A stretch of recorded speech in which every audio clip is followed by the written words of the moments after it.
Skiff fans, welcome back to the boat park here in Double Bay, Sydney, Australia. Today it's going to be races 5 and 6, another 2-race day. Right now it's 30 degrees plus, super hot here, a light northerly breeze, but the forecast is a strong 20-knot southerly coming at some point in the next hour or two. Plenty of indecision in the boat park.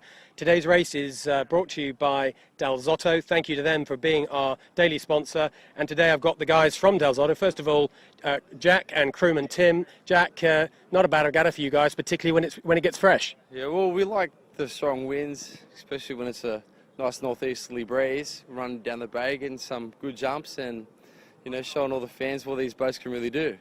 And boat speed seems to be coming your way, boat handling as ever challenging. Yeah, well, you know, these boats, 18-foot skiffs, are not the easiest boat to sail. I'm sure we all know that. But, yeah, we had a few slip-ups. You know, you get your foot in the wrong spot, you get a bit of elastic around your leg as you're trying to run through, or, you know, the boat's just going a little bit too hot and the rest of the crew's not ready. You kind of end up going for a swim. Tim, how's your skipper treating you? Oh, well, he's all right. He goes all right. He's fairly nice, but yeah, I can't complain as far as skippers go. I've had worse. We've all had worse, that's for sure. From Del Zotto, an interesting company, been a sponsor just for a couple of years with the club. Here is Christian. Christian, you are well, tell me about the business. It's a fascinating business. We're a family-owned business, as you said, and Mum and Dad started the business back in 1987. And tell me about the actual product that you make. So we specialise in making Italian varieties, but in particular Prosecco, a light sparkling that originates from Dad's hometown. And you're very much involved in the business day to day? Very much so. The business itself now is run by my older brother, Michael, who's our winemaker, and myself. And I've just stuck up here. I've been doing some vintage with Michael. He's back at home at the winery, and so it's all hands on deck at the moment, so to speak. But today you're up watching the skiffs, and you've been involved now, what, for a couple of seasons? We're moving into our third season next year, and we've been involved with Jack and the boys now, and it's been a bloody great relationship with them, to be honest. Fantastic. Look, thank you for being our sponsor and supporting the club. Look, there will be live on the racecourse at 2:30, as you know, from the Camera Cat. Stay with us, don't miss a thing. It's going to be a great day today, and thank you for joining us. Goodbye from the boat park. Thank you. Cheers.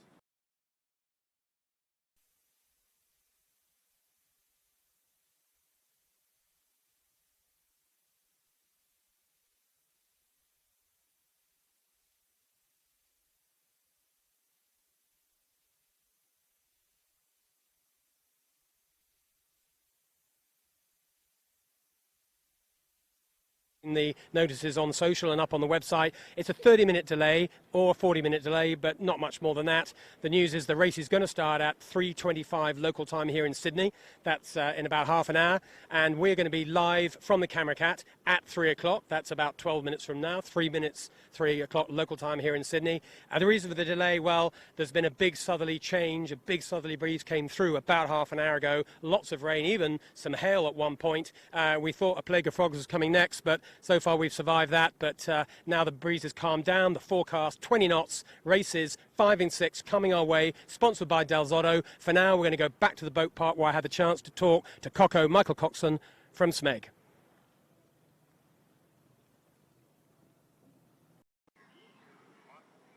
So I'm here with Michael Coxon. Most of you will recognise the familiar face. Coco, you've been involved in this game of skiffs for a while. This season, this event going all right for you so far? So far, yeah, we're really happy how we're going.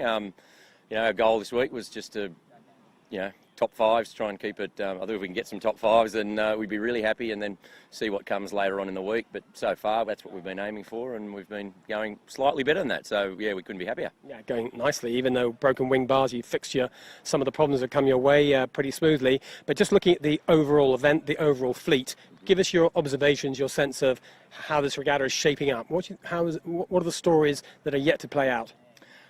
I think there's a lot to play out still. I mean, looking at the racing yesterday, you know, especially, it's tight. There's not a lot of room for error, and you know, there's out of the 25 boat fleet, which is a strong fleet, 12 of those are, you know, you're dueling it up where you could either be 1 or a 10 quite easily. So I think, you know, the ball game's open. Sure, Honda got off to a flying start with a couple of wins, and they were consistent yesterday.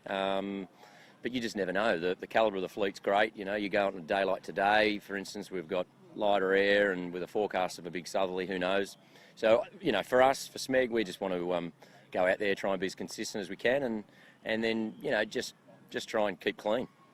Keeping clean, a big objective. Yesterday, a lot of incidents, capsizes, and the day, 2 days before that, a bunch of protests. It can affect your regatta, can't it, when you get involved in all that kind of stuff? Oh, it sure does. I mean, yeah. I mean, look, I'm not the first to. I don't mind going to a protest. Obviously, I like playing by the rules, and and I think it's fair if people, there's protests there for a reason. So I have no issue with people putting in protests. But for us, we've had a few marginal calls on a couple of boats, and we've let it slide a little just to, big picture, and it wasn't really that necessary to sort of try and pursue it, But it's tight racing, and yeah, I mean, it's anything can still happen. You had an epic day yesterday, best boat of the day. Today, another 2-race day. What is a set of results right now that you would take? Oh, today I'd still take, if we could get 2 top 5s, that's our goal. Definitely, yeah. I mean, it's very easy to have a 15th or a capsize. We missed, we nearly capsized yesterday. How we didn't, I don't know. So we were staring down the barrel of another shocker, and as you mentioned, with our wing braking, that could have been another. Did not start, So it's easy to have stuff ups.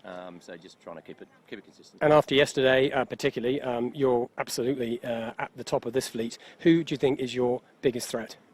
Well, no doubt, defending champions, Honda. They're not necessarily the quickest boat in all ranges. I think yesterday showed that a little, but the way they came through the fleet, downwind especially, they're flying. They're smooth. They're doing all the simple things around the cans, crew work, tagging. They're standing out, probably still above everyone. And obviously, winning group are really starting to gel together as a team. Yeah, they're starting to rumble a little bit, aren't they? Coco, thanks again for taking time to talk to us. We'll check in with you again later on during this regatta. No problem. For everyone else, looking forward to this day, racing for race 5 and 6 starts very soon. Goodbye from the boat park.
So here we are back at the boat park. I'm with Josh Perebski, one of the youngest skippers at 26 years old. And Josh, quite famously, in Skiff legend, just turned up last year in this skiff and all of a sudden was right in it. And in fact, you nearly won the regatta, just by 1 point. Honda beat you. Josh, you got into this pretty quickly, didn't you? Yeah, we only really started sailing 18s last year.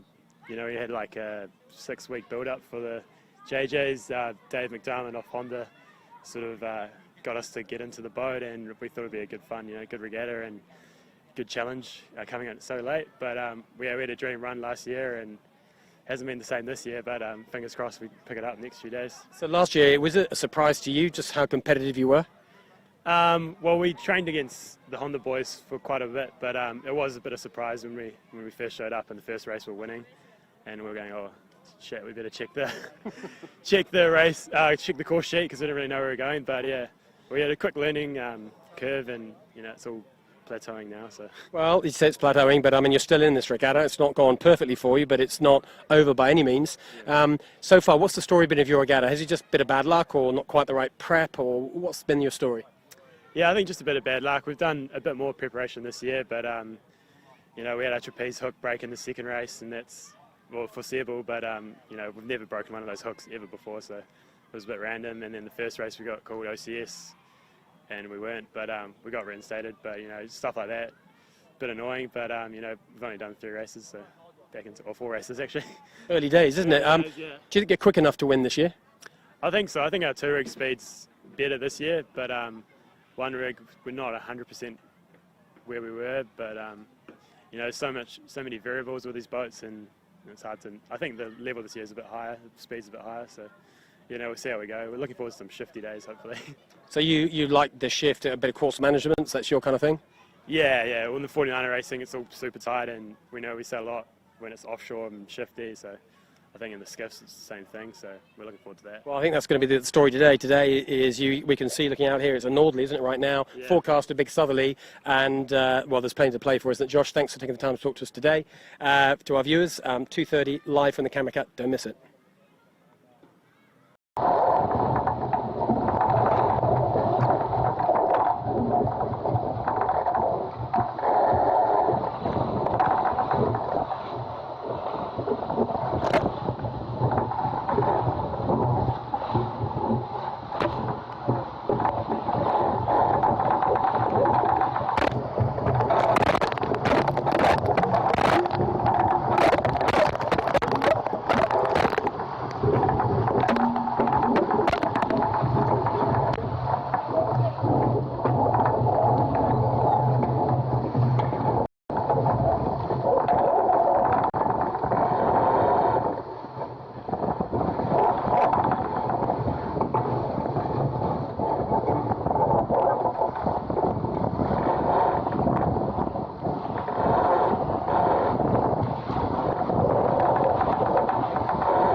Welcome to the Camera Cat, live again after our brief live piece before. So a delayed day today. You've probably got a handle on this. We're about a half an hour or so late for our start, but the start is confirmed to be 25 minutes past 3. That's 25 minutes from now, local time here in Sydney. And the reason for the delay is because of a weather front, a southerly system that we were waiting for it to appear, and then it did appear with a bit of a bang, to put it mildly. We had rain and a little bit of hail and plenty of fresh stuff. But despite all that, it's still 25 degrees plus. It's quite humid. And we're expecting a forecast of 20-ish knots today. We're right down in the middle of the harbour. It's a southwesterly direction. Jimmy Bury will talk about that a bit more in a second. It's going to be fruity. It's quite lumpy. all the skiffs are on their way out here right now. They're all on small rigs, not surprisingly. 2-race day today. Hopefully we'll get 2 races in. If we don't get the second race in, they'll just run it tomorrow. Tomorrow could become a 2-race day, but we're hoping we get 2. It's nice conditions for an exciting race. Great to be where we are. We're best seat in the house as usual, the Camera Cat, and driving the best seat in the house, Jimmy Gurry. Jimmy, you're going to have plenty on today, I think, aren't you, with these conditions? You were saying the Camera Cat takes a bit of steering in these conditions. Yeah, just on our way out, Mark, just the choppy little waves here, just sort of grab the hulls and sort of want to steer it where the boat wants to go and not where I want it to go. So, but no, we'll be right. We'll get around. We'll get in amongst it. We certainly will. And with me today, co-commentating is our guest Sue Ellen Davis from New Zealand, and Sue Ellen is the head of proprietress of Live Sail Die, which a lot of you will have come across as a New Zealand-based now website. Was Australia before. Sue Ellen, welcome. And today you've got obviously a lot of local interest. The Kiwis are again leading the charge in this event, but maybe this time this series they're not having it quite their own way compared to last year. Yeah, that's you're 100% right there, Mark. We did actually have a bit of a disjointed start to our series. The whole season, actually, we've only raced in quite light breeze. We've only had sort of 1 or 2 breezy days. And unfortunately, the guys haven't had a lot of training in this heavy weather. However, they do actually like the heavy weather a lot more than the light stuff. It's interesting, though, that Jimmy, you were talking about the state of the area that we're racing in here today. Where we race back in Auckland, it's basically called the Waitemata washing machine, because all it is, it's just a constant churn of tide, wind, ferries. It's such a small area. So I think our guys are actually quite good at that stuff. So the Waitemata,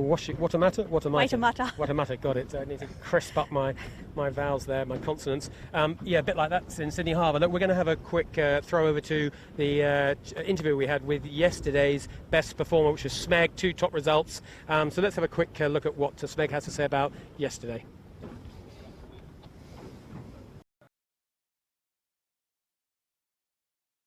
Now back in the boat park, here we are with the winners, or the best performing boat of the day. Smeg, congratulations lads. Challenging day, pretty fresh on the harbour, but in the end you guys brought it home.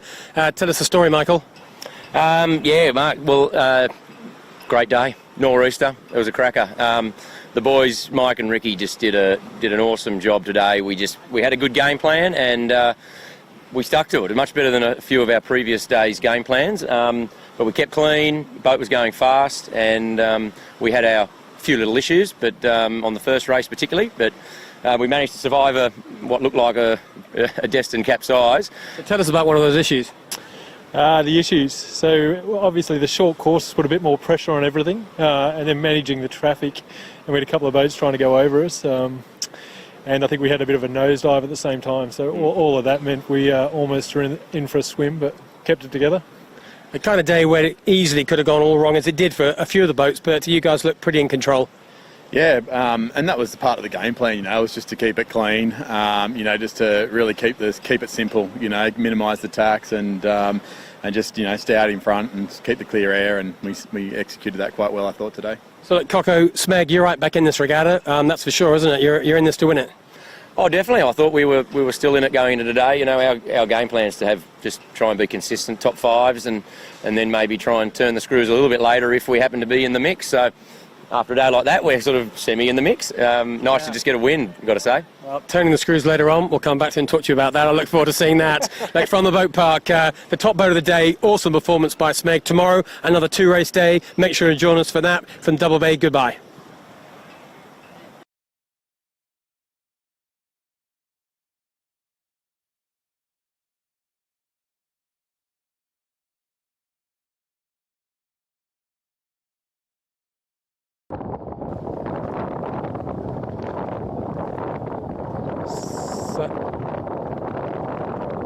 So fresh yesterday, as Michael Coxon said. You can see him on screen now, just having get a bit of a feel of today's conditions. It's it's going to be at least as challenging as yesterday, probably more. This direction, this southwesterly direction, is rare in the summer here in Sydney Harbour. It's pretty common in the winter. If it happens in summer, like it is today, the one thing for sure is that it's going to be puffy, it's going to be shifty, and we've got a bit of a wave pattern. This is going to be a challenging boat handling day. And on top of that, Jimmy Bury, I'm going to get you to try and talk about the course, which is going to be a challenge for you, because this is not a course we've ever seen before, because it's a windward leeward. The race officer puts it where he wants to. Well, he's decided to get these guys racing through the gap between Nilsson Park and Shark Island, which from where we're sitting, we're alongside the committee boat, that's a pretty narrow gap, and it looks pretty puffy up there. Yeah, definitely. Always gets puffy up in Rose Bay. Doesn't matter really the direction. Anything from the south, it just comes over the golf course there and just hammers down. I see the guys on the start boat have got it set up as a course 6 too, which, as you said, is the windward leeward course.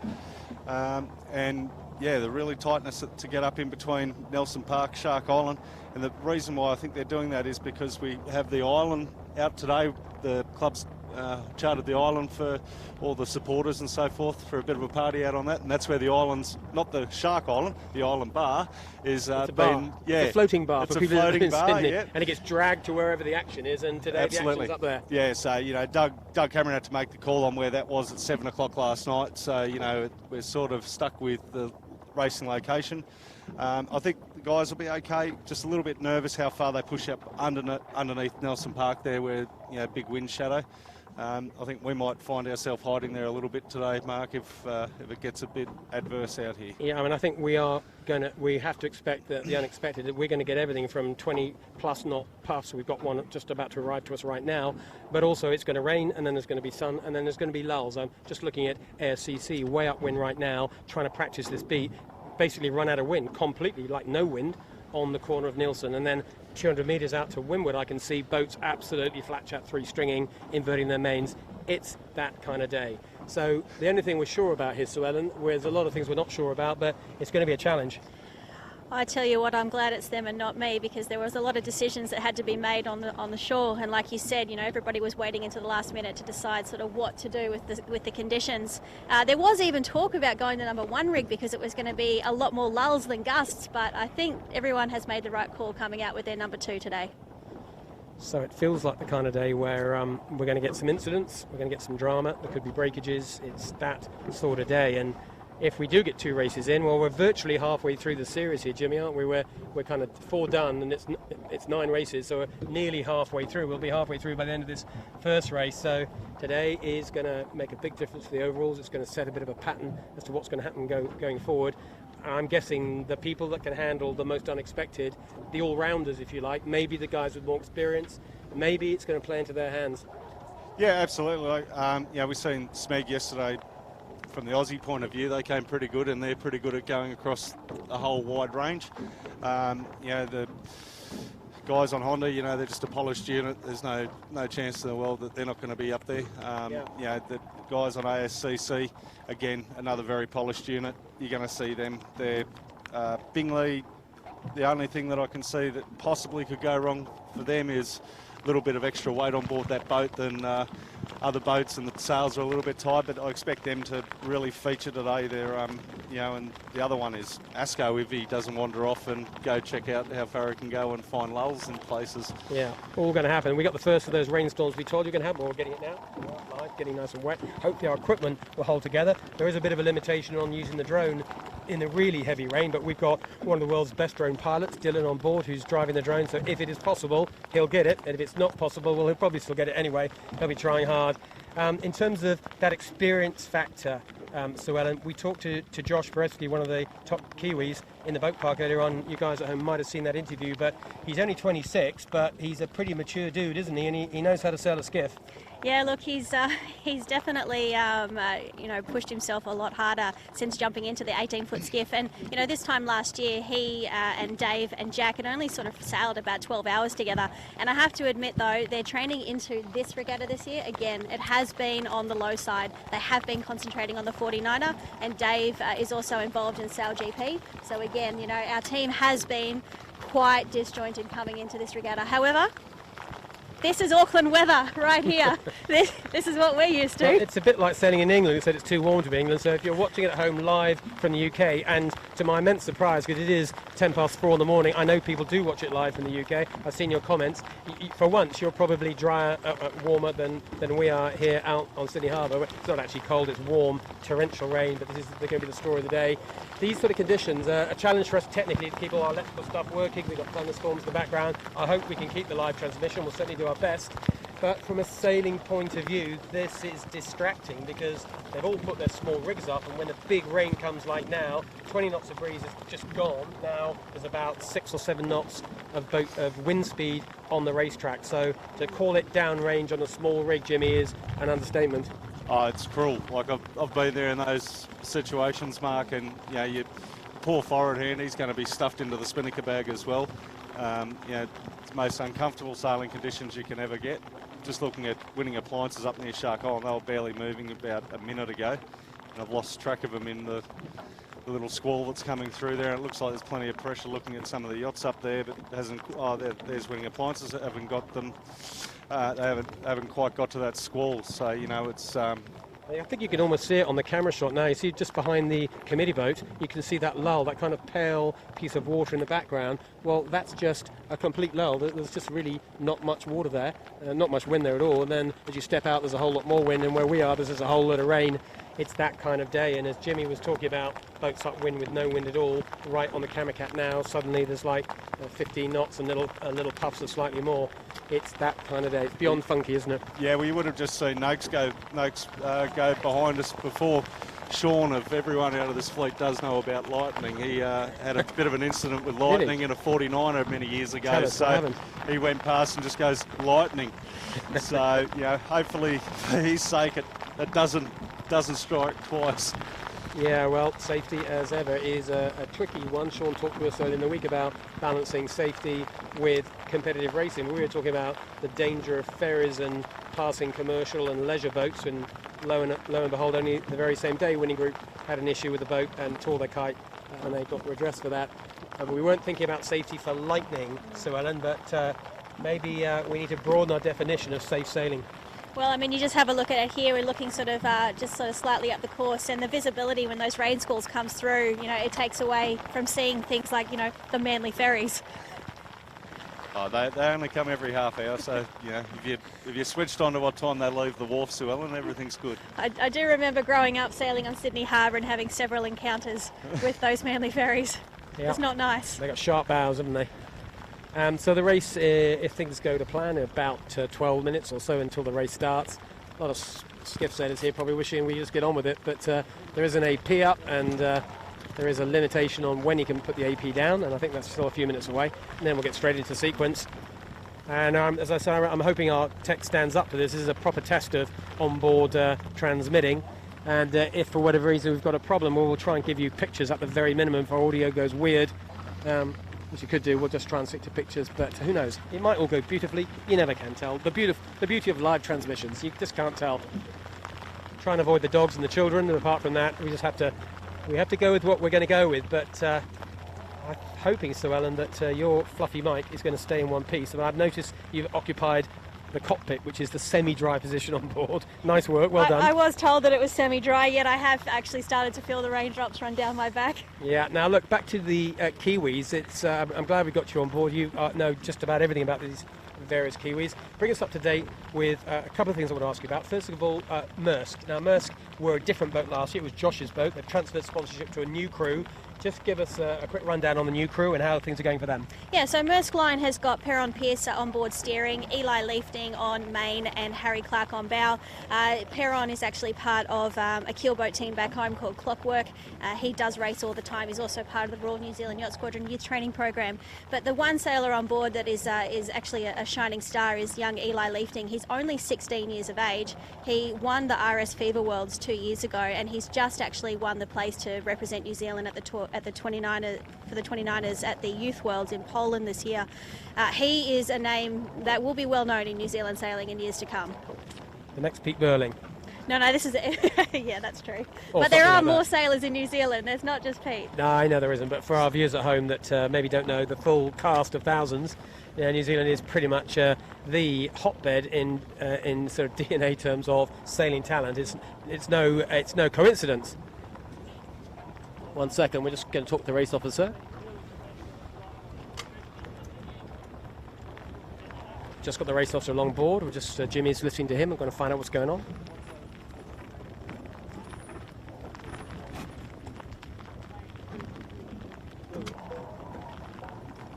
Right, Jimmy, you got the best update with our race officer. What's the story? He was just saying that the breeze is up and down, shifting around every time they go lay a mark somewhere. The Really? breeze swings a little bit, so Dougie's got his hands full. That's Dougie just here backing away from us. So, he'll get this course underway. Doug's a brilliant race officer.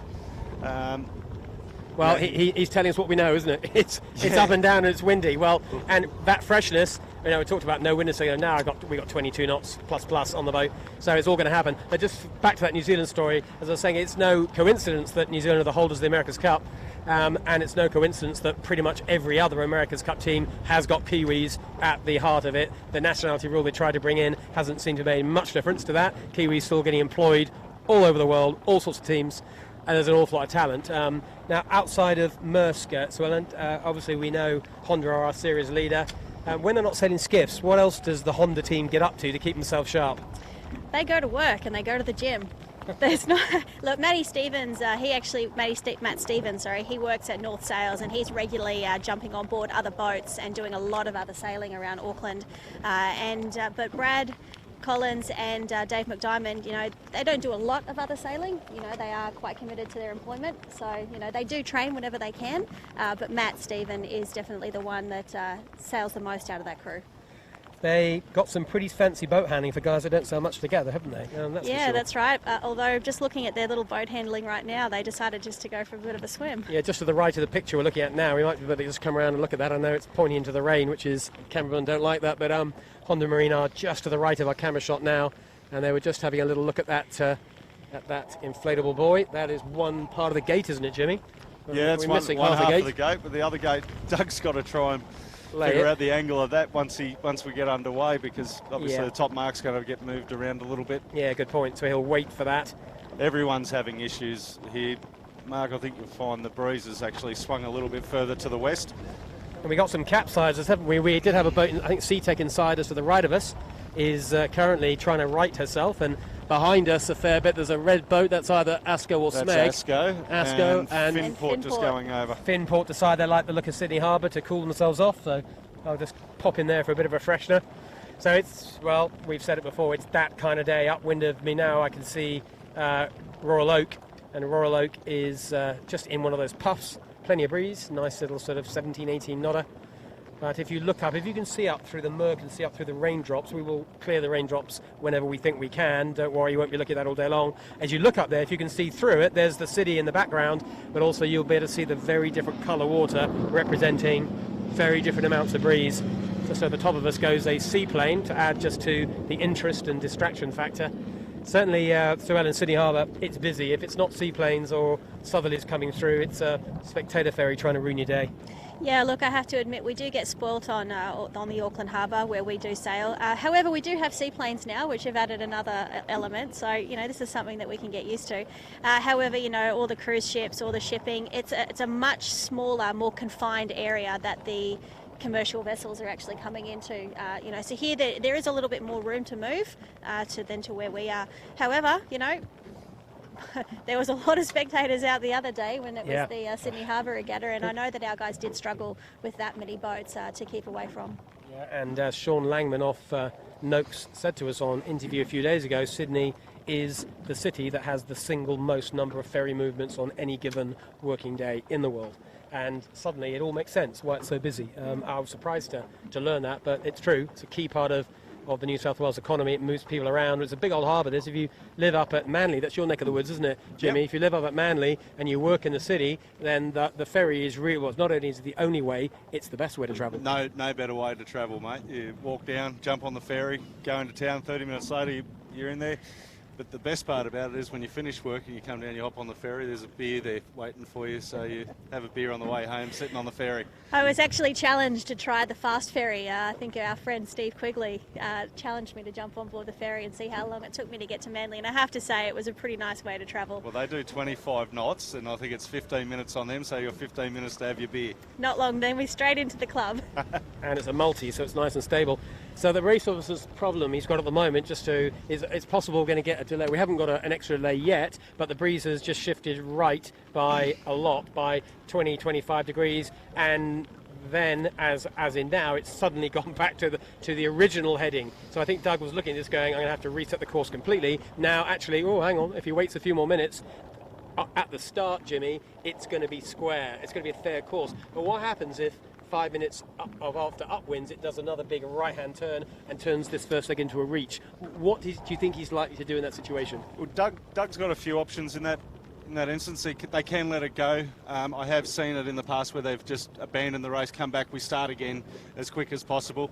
That's probably the fairest and probably being the world's, the JJs. That's probably what we will see happen, Mark. But if it doesn't, it's going to be the people that are on one side. They're going to bolt. They're going to be in a different postcode completely, and the people on the wrong side of it, and it's going to be the haves and have-nots all day, unfortunately. So, but I don't envy being Dougie today, I can assure you. It's hard to get it right and so easy to get it wrong. Looking at Windswellen, things look a little brighter to my eye. I'm even seeing a bit of blue sky in the far distance. Maybe things are going to stabilise. Look, let's hope so, because right now we've just got another little bit of a squall coming through. I can actually see up in the distance, though. It does look like it's lightening off up there, though. Not just do we have blue sky, but hopefully that doesn't mean that we're going to lose some of this breeze that we've got. Yeah, on board with Michael Coxon right now. You're seeing a little bit of low-speed boat handling, looking around, trying to check out what on earth is going on up this course. That's, of course, part of the challenge here. Keep the boat upright, don't tire the crew out. At the moment, it could be a 20-plus knot day. It could all go light and tricky. We don't know, but they're all committed to number 2 rigs. That's not going to change. Right now, as Sue Ellen said, we're right back in one of those gust phases. You wouldn't want to be in a big rig right now, otherwise you might be seeing the mast maker this afternoon. This is really going to catch a lot of guys off guard. Those squalls that are coming down the harbour really fast, and we can see them coming here because we're actually focusing on it. But not only are they trying to keep that boat upright, but just to keep themselves into gear. I tell you what, though, the people on the ferry behind us, in one of the spectator ferries, there's a lot of cheering going on already. I think that regardless of the weather, these guys are having a great time. Yeah, it's just entertainment, isn't it? Great entertainment for the boys. You can barely hear it. This is a proper squall. You can hear the noise in the background. That's because have a look around either side of me here.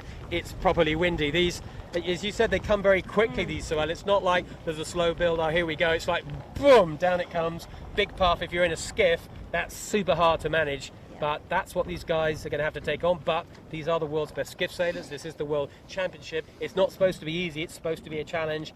And I think challenge is just one of the words the guys will be using later on today in the boat park. I think the guys are going to be very happy. Guys and girls, we do have to remember that we do have 2 girls in the fleet racing this year. So, everybody is going to be, I think, looking forward to just getting these 2 away. Yeah, they certainly are. If we get 2 races in, it's still a question mark. We're definitely going to get 1 race in, I'm pretty sure about that. And then the race officer can decide whether he goes for the second short race or whether he decides to hold that and move it on to tomorrow. But that's nice. Definitely lighter up there now. So again, the conditions that we had 2 minutes ago is just totally different to what we've got now. At the moment, we don't have any capsized boats. We have Planters Online were capsized a second ago. They've just sorted themselves out, so they're all upright. And Tech is actually just having a rest. I think Ginger's actually trying to get all of his capsizes out of the way right now. Oh, he's had another one, has he? He's in the water behind us there. So Alex Valings, that's Tech. His nickname's Ginger, isn't it? He's a skipper of Tech. He was here recently doing 12s, I think, wasn't he? 12-foot skiffs. He's a pretty good skiff sailor all round. He loves the skiffs. I mean, he does jump from the 12 into the 18. His whole philosophy is just, go fast. And Tech got called in to make a few parts for the America's Cup boat as well, didn't it? So he's got a nice little link going with Team New Zealand, which is never a bad thing to do if you're a Kiwi in the yachting world. Yes, Tech has saved the day on several occasions in the yachting world. So there it is, 1 spectator ferry today. Of course, there'll be 2 on Sunday for sure. It'll be the last day of the JJ, always a big day here on Sydney Harbour. and they could probably sell out many more than 2 ferries. They're going to get their hands on 2. They'll fill the 2 for sure. If you do want a spot on that, if you are in Sydney, you might be watching it today from home. It's a working day here in Sydney. You might be watching it sneakily at your office or recorded on your way home. If you want to be out on the water on Sunday, I would strongly advise you book your tickets early. They will sell out for sure. I will get in quick because there is a flood of Honda Marine supporters eager to take over a whole ferry. They'd probably happily have their own ferry, wouldn't they? That's for sure. We were just on board with Smeg. Again, there's Michael Coxon hanging onto the wire with his right hand, is keeping himself balanced on the onboard shot. Ricky Bridge and Mike McKenzie all poised, ready to pounce, I think is sort of the way it is. But as I say that, big right hand, I guess, coming in terms of the breeze on us, and whenever that happens from a race officer point of view, if you're Dougie, Jimmy, it's just like he wants to get the race off, but he doesn't want to set it off when it's completely skewed the wrong way. Yeah, they don't want to send the guys off and have to recall them, and it's a very real possibility if they can't get a settled breeze that we may all get a bit of an early mark today. But I think that's a long shot, isn't it? Yeah. You're right. It's probably a 10% chance right now that the breeze never settles enough for him to be happy to set a course. There's plenty of wind. I'm sure you can see from the pictures. There's plenty of wind. It's just that it keeps changing direction, and then it goes right down to 5 or 6 knots, and then it goes right up to 20 plus. But on average, there's more puffs than lulls here, Sue Ellen. Yeah, there definitely is. I think at this point as well, the sailors will start to get a little bit agitated. It's quite awkward keeping a skiff upright when they're just trying to wait around. I know back at home we try and get the races going pretty quickly. The sailors at one point will go, well, are we going to do this or are we not going to do this? They would obviously prefer to do it, but sometimes it's always safer just to get these things away. Yeah, well, keeping calm. We've had quite a few of the sailors on the interview saying kind of the same thing. ASCO talking about not wanting that OCS, the one that got reversed admittedly, to dominate their regatta, and then we had the winning group kind of getting involved in protest, also saying that they just wanted to get on with the sailing. And I've had exactly the same comments from Honda Marine, and indeed Coco yesterday was saying just the same thing. His goal is just keep trying to score top 5s, and if he's in it by the last day or last 2 days, he'll start to focus on actually trying to win the regatta. But for now, just doesn't want to get distracted by the distractions that you get in a skiff regatta on Sydney Harbour. We've seen plenty already. In a day like today, uncertain weather, conditions changing, delays, different rigs, it's all part of the same narrative. Very easy to get distracted by all that stuff and forget about the fact your job is to sail a skiff rapidly. The hardest part is is actually meandering around in between races or waiting for them. It's nearly the hardest thing to do on an 18-foot skiff, or any skiff for that matter. It's not like you can go downstairs and chill out like we can on yachts, but like the guys next door, they're just behind us. So Ellen, have you been on that spectator boat? I have been on the spectator boat, and it's a lot of fun. Tell us what they're doing right now. I'm guessing drinking. Right now they'll be analysing everything. They'll probably be hearing what we say and changing everything and saying that we're wrong. But they would definitely be having a nice, cool, ailing adult beverage whilst watching. There are a lot of supporters on board. A lot have come over from New Zealand. There's also Brisbane supporters as well, which is great to see. I've seen quite a few people wearing Honda branded gear just walking around Double Bay, like a lot, like a small football crowd. Look, we love to get behind the team, and look, Honda Marine have got a lot to prove this year.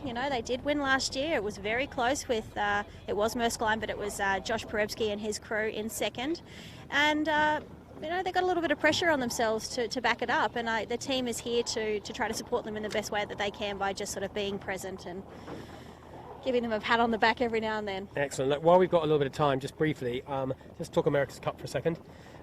You Kiwis, the holders of the event, clearly. What is the kind of vibe in Auckland? I know there's been a sort of backstory about should we have stayed in multi-hulls, do we get a monohulls? Then there's another backstory of redeveloping the viaduct, and then have we got enough entries, and suddenly they seem to have almost too many.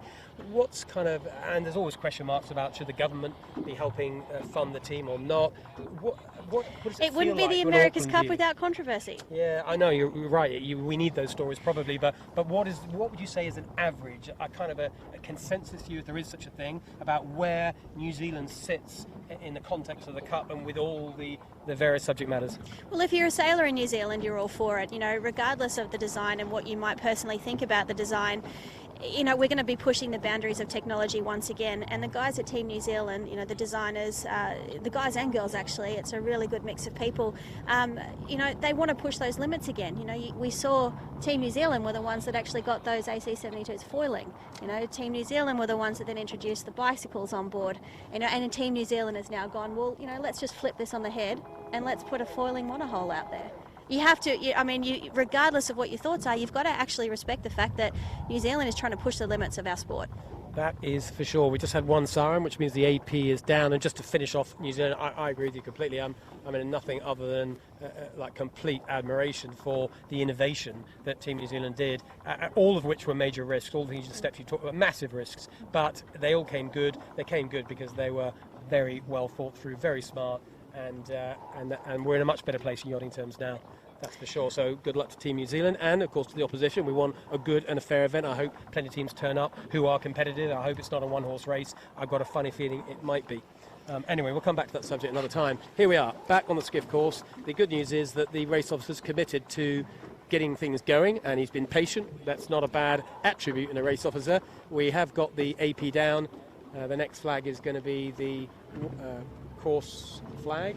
We haven't got the course officially out. Or we have, there we go, 1, 2, 3, 4, 5. That's 5 minutes. You probably got the seconds at home, but that was 5 seconds ago, so 4 minutes 55, give or take, to the start of race 5. Short windward leeward. Hopefully 2 races today. Brought to you by Del Zotto, which is a Italian family, moved here to Australia a few generations ago and now produce fantastic wine.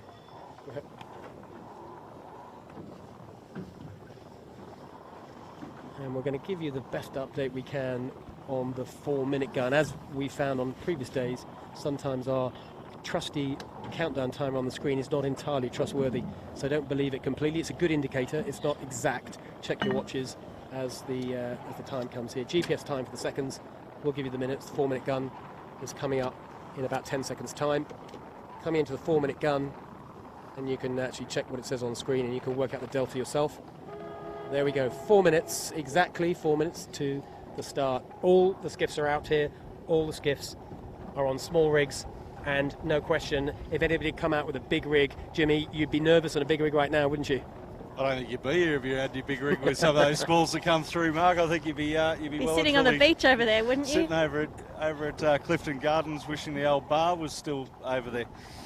So it's a tight race course though, Jimmy, isn't it? Because the line looks kind of average to reasonable, but if you're on starboard tack off the start line, which of course most people will be, it won't be long till you are forced to tack, because otherwise you'll be harder ground on Nielsen Beach. Yeah, I think you'll probably see a lot more boats will start down at this boat end today, just purely based on that. And obviously they've swung the course around. We're no longer going up into Rose Bay as much. We're sort of heading, I think, towards the lighthouse on the sort of side of Shark Island. Yeah. Well, so not up into Rose Bay, probably not a bad thing. So the wind is twisted more to the right. It's kind of straight up and down the harbour. So when you were saying earlier on, it's kind of the opposite of yesterday, and that's a really good description. Opposite course of yesterday gives you a sense of just what we're doing. If you look over in the distance beyond the committee boat, you might see a big white cruiser. That is just behind the outer distance mark of the start line.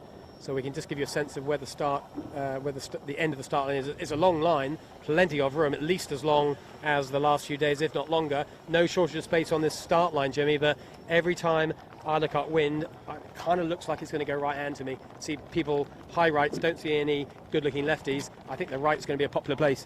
Well, I think, as we've seen when those squalls have come through, it's all come further from the right. So, I think the people have got to be, if the guys have been switched on and they've been looking up the course of what's been happening with the yachts that are out here for their Wednesday afternoon yacht race, they'll see that that's what's been happening, and that's where you've got to go. You've got to go to the right, and I think just try and own the right as much as possible. 2 minutes to go. You can see actually, Mark and Jimmy, the conditions have just lightened off again. 2 minutes to go, and we've now got different conditions to what we had at 5 minutes. See you in 2 minutes for when it comes back. It's a lottery. It's a lottery. Let's see what's going to happen. That's for sure. It's going to be, and that says this is about the boat with the coolest heads and with the best gear changing. But you could be gear changing every 15 seconds if you're not careful. You're going to have to also set up for an average set of conditions and get on with the racing. And you can't be pulling strings all day long. We're having ASCO just doing a flyby right past us at high speed. There's Gazasco in the background there. They're getting ready for this. We're getting close to the 1 minute gun. There will be a hoot of the 1 minute gun. That'll be in 20 seconds time. And we're down at the far end of the line. There's no boats down there. All the boats in. You can see behind us on the screen right now. There is the whole fleet right behind the camera cat. We're just to windward of the start line.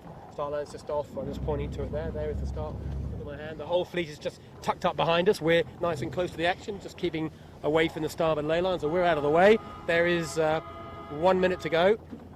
And Mark, we actually have been seeing quite a big drag in the line as well. You know, those that are in the middle are a lot further back than those that are at the boat and the pin end. So, I mean, you know, I think the guys that are aiming for the middle really need to push up a little bit more in this race. They need to trust the transit, probably. Trust their transit. That's why they're there. Here we go. It's very busy at the committee boat end. You can see from that drone shot, a lot of boats all want the starboard ley line. There's about 10 boats looking for a space that'll fill about 2. So this could get pretty average and go pretty wrong up here. We've got 25 seconds to go, and at the middle of the line, as Sue Ellen said, there's just no boats there whatsoever. Plenty of space. That's near where Honda Marine and where Finport are. As usual, Honda Marine setting up to do a conservative midline start. Up at this end, it's absolute chaos. There's Lumix, Panasonic Lumix, Katie Love, happy to get out of the way, having to tack away, ran out of room. ASCC Josh Perebski, you can see on screen, pushing it super hard. He needs a gap to appear. There's just a couple of seconds to go. He had to wait until Jared Simpson went through, but he got away cleanly. Jared Simpson has actually got the best of the committee boat starts. Expect ASCC to tack any second now, so we'll have to clear in a minute.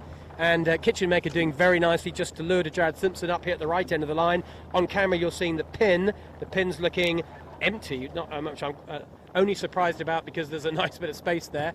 But the right end looked like the place that all the skiffs wanted to be. But you called it before, Sue Ellen, not a lot of people bowled in the middle of the line. No, there isn't, and we just noticed that ASCC in the first few races have actually started down the pin end of the line, and they've tried to get right on the pin. This time they actually went for the boat end of the line, and I don't think it's going to actually help them very much. However, they do have clear air. They can tack off, and they can hopefully get the best advantage from those bullets that are coming down the harbour. Yeah, they can sell their numbers, never a bad thing.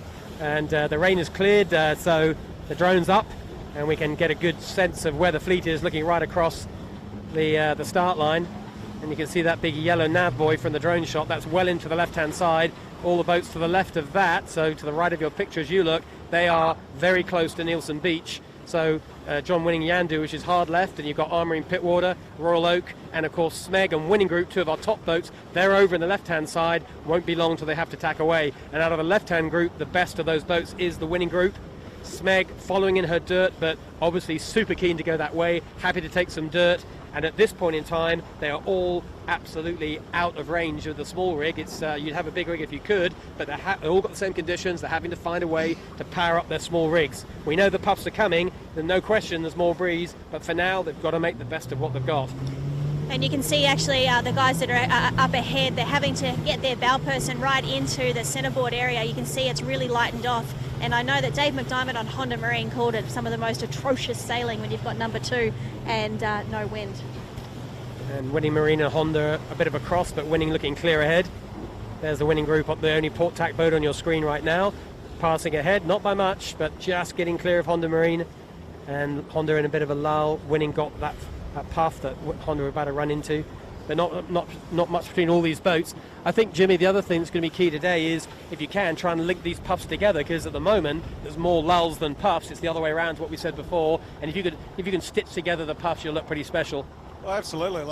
That's the key to sailing fast, is let's link these puffs up. But yeah, I'm having a look up the course, and I'm struggling to figure out where to start to link them up. But it's going to be a very difficult day for these guys, and believe it or not, the sailors will be super tired at the end of this. It's not as physical as what we've seen yesterday, Mark, but it's going to be mentally, it's going to be draining on these guys. Sailing is a lot of mental as well as physical, but today's going to be a lot of mental. Down this left end of the line, you're just seeing now Finport, who are still on starboard. They'll be looking to tack out of this pretty soon. And we've got Birkenhead Point Marina, who are just crossing them on port. I think Keegan will just let them go. These guys over on the left look like they've... So a very hard left. It's a very left of a left shift, isn't it? It's super left at the moment. And if we just scan back, goes left. Just as Finport steps up for attack on, they are the most hard left boat in the whole fleet. And it's looking right across the fleet while we are completely covering the harbour. that's for sure. And on the hard right, it's still ASCC. And the best of the boats in the middle is Winning Group, tacked out of the middle, out of that side early. Right in front of us, we've got Armory and Pittwater you're seeing there, and to the right of them you see Honda Marine and Smeg. Here you go, straight away, two of our top boats. They are side by side. They're both looking in pretty good shape, decent heading. They got a little less breeze than Winning Group have got to leeward of them, but they're on decent angles. You can see actually that Honda Marine and was just knocking down, while Winning Group, who was further over to that right-hand side, was lifting up. So there's so much inconsistency on this course, Mark. Yeah, it's localised, isn't it? You can look to the right and you think they're doing well, look to the left, story changes. What we're seeing in front of us, though, is Smeg taking advantage of a puff just to roll Honda just on our bow right now. Look a little bit at the top of your picture. You'll see Honda Marine having to tack away now. They didn't want Smeg to roll them anymore. They're having to they're in the puff. They want to stay in the puff. And Honda Marine back in their boat handling just to possibly do a clearing tack. We'll see how long they go on. So Honda Marine have tacked away from Smeg. They're tacking away from Winning Group. And so therefore tacking away from their two closest competitors in the series. But we're not quite halfway through the series, so maybe at the moment they're just trying to do the right thing for the race and not worrying too much about the overall points. And what we saw actually was Honda Marine actually wasn't advantaged by that. Smeg actually managed to get that puff line just before them, and that just knocked Honda down, and they just lost their breeze and they had no other choice but to tack off. And Smeg choosing to follow Honda Marine now, so going back with Honda to the middle left side of the beat. So just giving you an overall picture, we can tell you that Smeg, who had a great day yesterday in the fresh stuff, that they just tacked back to follow Honda. Honda have now tacked themselves. So Smeg are probably going to tack over towards Honda Marine and probably go back on their line. Everyone a bit cautious. No one's quite sure where the wind is going to fill in from. It's kind of like, do we stay in the middle and hedge our bets? Do we commit to a side? But the one thing they're all trying to do is find wind, isn't it? That's for sure. But I'm seeing a lot of two-stringing and even one-stringing, Jimmy. They're all underrange in these two rigs. It looks a bit weird in light airs, but remember, they're all expecting a 20-knot southerly to be the dominant wind. Nobody could afford going with a big rig. They've all had to settle for the compromise of the smaller rigs. Yeah, well, I was pretty lucky when I was standing in the park. I was hanging around sort of the Winning Group, and Tommy Slingsby, he walked through the park, and he actually said, Mark, to the boys, goes, "Oh, you got a rig for the lulls, so I'd be going big rig every time." But after some of those squalls that come through, it'd be pretty ballsy call to sort of do that. But everyone's got the same disadvantage here. It just comes down to who can manage it the best, and it's big split. Like, there is definitely a left-hand group and definitely a right-hand group. There is no one really playing up the middle. And funnily enough, the two best boats in the harbour are Smeg, who are the most hard left, and Winning Group, who are the most hard right. So opposite strategies at the moment. Right now, both look good. That can't stay that way, that's for sure. Something will change. The boats in the middle look a little bit like they've just got caught in between two solutions. The hard right, Sue Ellen, Winning Group looking pretty good, pressure and a decent shift. I have to say that was really gutsy of them to go so hard right. That was either going to pay off or it was going to go terribly wrong, but it does actually look like that it's has worked for them. And over there with Winning Group, you can probably see just behind Asco, had a pretty poor day yesterday. Turns out the reason they were late to that first start, you may remember that, is they were going upwind testing some angles off Bradley's head and they capsized. Didn't mean to, capsized. By the time they recovered for the capsize, they were late for the start. That's what happened with them. And then race 2, they had a port starboard issue and had to do a turn. So they had a really terrible day by their standards yesterday. A lot to prove. They need to get their series back on track. This is not really their favourite conditions, Jimmy, but they can perform in the light to medium. But Asco, if anyone, have to get a result today or two, otherwise their series is just going to disappear. Now we've just seen Honda Marine and Armarine. They were hit by a knock and now they've just been lifted back up again. These conditions at this point here it is an absolute lottery, and unless those guys have got their eyes out of the boat and are looking ahead, they are going to be disadvantaged. They have to just keep looking ahead. There's another gust that's just about to hit Honda Marine. They've tacked on it, hopefully lifting them up there. So Armory in Pittwater, Simon Nern, quite enjoying these conditions, just footing through Honda Marine. They're in the puff. Both Honda and Armory have got the puff. They've also got a fast ferry coming straight towards them, so hopefully they'll avoid that. And Winning Group are over on this side as well. Asco haven't got this breeze yet, but they'll get it. They're sailing in the right direction. Also on this side of the course is the Kitchen Maker and Noakes just behind them. They're in the right place. They just haven't got the breeze yet. That'll be frustrating for these guys, but they can see, looking ahead, there is wind to come. But as we've said before, hard right, hard left, both looks nice. And the end result of all this is Smeg, who was our hard left boat, well, they couldn't quite get to Winning Group and Honda Marine. They've tacked back. And in the end, we're going to, at the moment, the leading group is looking like the ones right in front of us right now. That's ASCO, directly in front of us. Winning group on their bow, and just to leeward, Honda, Armarine, Smeg, and Finport. But it only takes another puff, another shift. That can all change. Asco's not far off the ley line mark. I've just found the top mark right off here off Point Piper. So it is a little bit further up than the corner of the island. So I think they'll go around that, and you might even see some of them go around the other side of Shark Island as a bit of a you might another curveball thrown into it. You're right, and John Winning on Yandu, I can see well to leeward. If he doesn't tack fairly soon, he's committed to going the other side of Shark Island. So you're right, they will be thinking about that. And just as we say that, in comes the next pressure line on us, that's for sure. Suddenly there's a big squirt. You'll see ASCO now suddenly go to 3 stringing. I had a chat with Doz earlier, Mark. How was he? Mate, pretty disappointed about yesterday. For but, sure. I've sailed with him for a few years, on different boats. But I know one thing with him, he'll come back fighting hard today. And, this sort of tricky stuff, he does go all right in.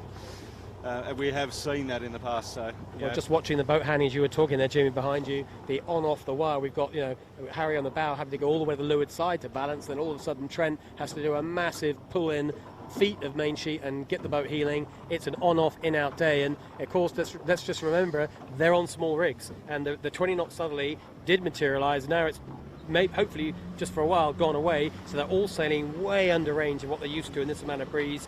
It's probably a very odd feeling swelling on board, isn't it? It looks awkward just watching them. They're not enjoying this, but they're just going to have to punch through. They do have to, actually. While we're walking around the boat park before racing today, there was a lot more sailors doing stretches than I've ever seen before. I think they were actually preparing themselves for what was going to come today, especially the bow people, Brad Collins on Honda Marine. I think he was doing some very strange yoga move at one point because he knew that today was going to be extremely uncomfortable on the boat. So Winning Group, currently the leader. Winning Group on the water. It's light, and there's not even one string. You can see they're all off the wire, and there's a bunch of cruisers ahead. You can just see at the top of your picture, this is just Wednesday afternoon racing in Sydney Harbour. They've got a lot more wind than our skiffs have, so that's good news. I mean, wind is coming. They're upwind of the skiffs, so there is a bit more wind coming. At the moment, no signs of that 20-knotter, the one that we did have that was hanging around, but it could yet come back. The forecast is 20 knots from the direction it's in right now.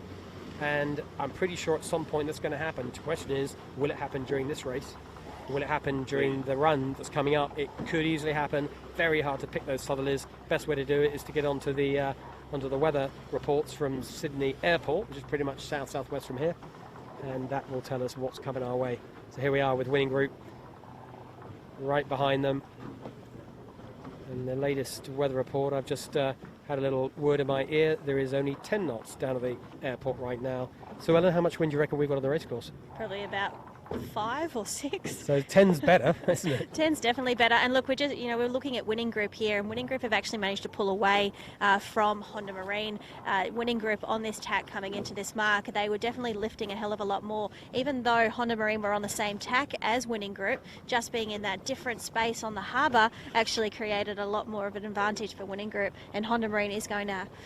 They've got some work to do. Well, they've got some work to do, Swan, but I tell you what, they've done pretty well. They were absolutely alongside Smeg, and they've taken 150 metres off Smeg just in the last couple of metres. So Honda have actually slipped their way up here pretty cleverly, because I don't think they're in the perfect place. I think they've got speed in this stuff. I don't actually think there's any perfect place on this racecourse, Mark. I think you might be right.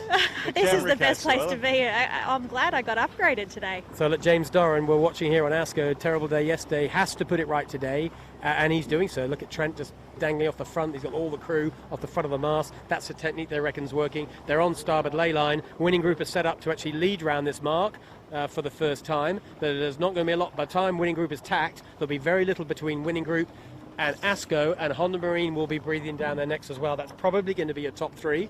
But look at this, ASCO picked that ley line. That's got to be a bit of luck, Jimmy, but a bit of skill too. I'm sure if we talk to them later, it'd be they picked it from a mile away. But yeah, it is that fluky out here, Mark. Well, you've seen how much the angles have changed, and yeah, that's more luck than class. That one, I think. Here goes the bear away. You can see how close those boats. Winning Group roll into the jibe set. ASCO follow so close behind, not even a boat length, half a boat length between those two boats. ASCO go for the bear away set. and the winning group have got a cruiser issue. Are we going to have our next interference protest coming our way? The good ship Marco is looking like running down winning group. They must feel like Mark Men, John Winning Jr., and think, what's going on here? Yeah. Well, they can all keep following me. Oh, the Marlowe, there it is. Winning group jive set looks quite a nice. The spinnaker filling, that'll be frustrating for the boys. And you can see there's that white cruiser just churning straight through our fleet. He is on port. I hope he realises that. The skiffs are on starboard. Let's hope everybody keeps clear. And Honda Marine roll right into the jibe set. There's a high tariff boat manoeuvre in light airs, but they got away with it. Here's Kitchen Maker. Nice performance from the Kitchen Maker here on Sydney Harbour. They haven't had the best JJ yet. We're used to them being someone in the front, Jimmy, aren't we? They're pretty tidy operators, but today they seem to be bringing their form to show on the harbour. They're very polished, and you have to choose someone quickly to jump on with. That'll be the boat.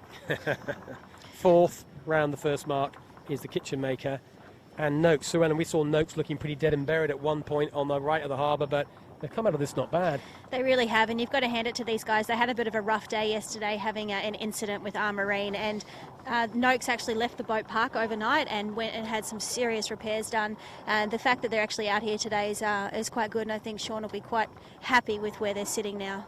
But Jimmy, when it comes to fixing boats, Sean's got a bit of an advantage, isn't he? He's got a small boat shed over at Berries Bay that he can utilise, mate. That's the Noakes shipyard over there. Small being a sort of an inaccurate adjective, It really. is huge. It's huge. A great facility. Been involved in a few yachts that have been based out of there, and nothing's ever a drama for the guys at Noakes to help you out. And Sean bends over backwards, and so does his staff to help you. Probably it's winning group at the moment. They're currently leading this race, which is actually going to advantage them. Remembering that they do actually get average points for race 2 after their request for redress was accepted. Yeah, that's a bit of arithmetic you have to keep redoing every day. That's the way the jury decided to score them. Back up the top mark here. Here is Birkenhead Point Marina. On port, but managing to get round. Our Marine were looking really good halfway up that beat, but didn't quite play out for them the final part of that beat, so Our Marine will be going round next. The leaders, winning group, have decided a jibe set, went hard left. Asco are off Shark Island in a bit of light airs right now. They've got a bit of work to do. But this is not the kind of day we were expecting. It's the opposite of what happened yesterday. For true aficionados of 80-foot skiff sailing, it is no less fascinating. Who's going to find the speed? Who's going to find the positioning? All the points count, whether you're scoring a race result in 25 knots or in this, which is about 7 knots with a small rig. The points are all the same, Jimmy, aren't they? You're going to have to get your head straight and just deliver. Yeah, you got to fight for every point. And just looking at 2 of the boats that I think put the curse on the ASCC and Ping Lee. So I won't be getting a beer off them tonight. Just watching them, it's just been a real sort of, if you're not in the right spot, you stop. I'm just looking at the Honda Marine and Asco over to the right in the background of that last shot that we just had. They're in not much pressure, but way over on the left from our vantage point at the moment. You got winning group. Their spinnaker's stuck to their rig. They're in no breeze over there. Yeah, at the moment it's not quite race abandon mode, but that thoughts of that will be flicking through the race officer's mind. I think it's light, Sue Ellen, and it's very patchy, but the wind direction is basically the same. And I think it's until we get a massive wind direction change, I think we'll probably let the race run. You'd have to let the race run at this point. Unless it just gets to that critical moment where everybody is stopped and it just becomes unfair and unrealistic to keep racing. But at the moment, there is absolutely no reason for this race to be called. Well, and also I'm looking up into Rose Bay, hard right of where we are now, well off to the right of the picture you guys are looking at. Well, actually, Asco are getting what I'm about to tell you. There's a breeze coming out of Rose Bay. There's the breeze we thought we were going to have, more of the south-southwest. We can see Rose Bay, sails flapping, and anyone who's on that right-hand side, and guess who's there? Honda Marine and Asco are the beneficiaries on the opposite side of the harbour. First round was winning group. They are, I think stationary is the word I'd probably select, Jimmy, and they're pointing in 90 degrees away from the target. So at this point in time, the localised breeze out of Rose Bay, well, that is looking like a great thing. Our Marine Pittwater on this side of Shark Island, they too are picking up that Rose Bay at breeze, as is Bingley. No surprise there. They've got Scott Babbage on board. He is the Rose Bay master. And ASCC, who didn't have a great first beat, they went round well into the teens. Well, they're well positioned for this breeze out of Rose Bay. We'll have to see how it develops. We'll have to see if the race officer decides this is a fair race or whether he decides it's not. I mean, look, in just 30 seconds, the whole race course has changed. But Winning Group has just jibed off as well. But with Honda Marine and Asco have definitely got the advantage going down there. But Winning Group now, kite is set, and now they're moving. Yeah, it changes, doesn't it, so far? So up at the top mark, we're seeing Vintech and C-Tech. It really is as light as the picture suggests. It's probably 2 to 3 knots, and they're on small rigs, so they do not have the horsepower that they require to move in this stuff. We got to Ilve with Jono Whitty just coming in on port. He's going to have to find a gap of some sort, which is going to be tricky because Alex Veiling is not going to make it easy for him. Alex is about to tack onto starboard, but if he doesn't complete his tack, he's going to do it now, make sure he gets that starboard tack completed. It'll make Ilve go behind him. Glancers online, there's a bit of a sandwich happening up here, but they'll, I'm sure, all work it out. Vintech hasn't hit the mark. They have literally stopped because there is no pressure for people at home. Yeah, well, they've got inverted main. They haven't popped all the battens, I think, yet, have they? They'll need to do that and get the bow down. But then we've got another bow here coming up. Coop is at... hang on, I just can't see the name of it. They were coming up with Breeze. Yeah, or a bit of that Rose Bay breeze. Yeah, you're right. They've got it, which is Rag and Famish. She's kind of reaching in here with a new breeze. We're feeling the new breeze just coming onto us in a second. So these guys are going to get a bit of that wind, and it's a bit of a muddle at the top mark. As you can see, all of a sudden that new breeze is coming, and they're all headed. Those guys are stuck at that top mark, but then you've got like the German and the British team as well. They're actually coming into that mark now with breeze. So this whole back of the fleet will compress. Yeah, I think our only clarity we can give you is it's not clear. Anyway, on board with Smeg, you can see they've got some breeze. They are just about trickling along. They've got one nearly on the wire. They've got Coco just hanging on the inside of the boat, trying to keep the whole thing balanced. But right up the front, we can see Honda Marine have actually played this game best. Again, it's always hard to know the degree of luck and skill, but on the basis of how often Honda seem to wriggle out of a tough situation, there's no doubt, Sue Ellen, that their boat handling's good in a breeze, but in the light stuff, it's quite impressive to see. It is, and at this point, of course, I definitely wouldn't want to see the race get blown up. But no, look, You've got to put your Aussie hat back on at some stage, Sue Ellen. Look, no, I'm here for New Zealand. It's okay. Honda Marine. The key is to keep your head out of the boat. The key is to look around and constantly just monitor those conditions.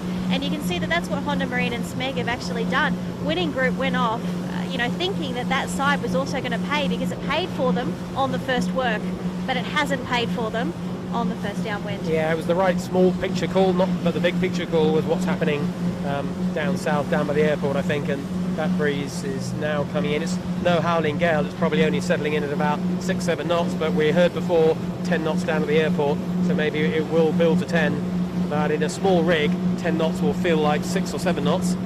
They just don't have the full area to play with.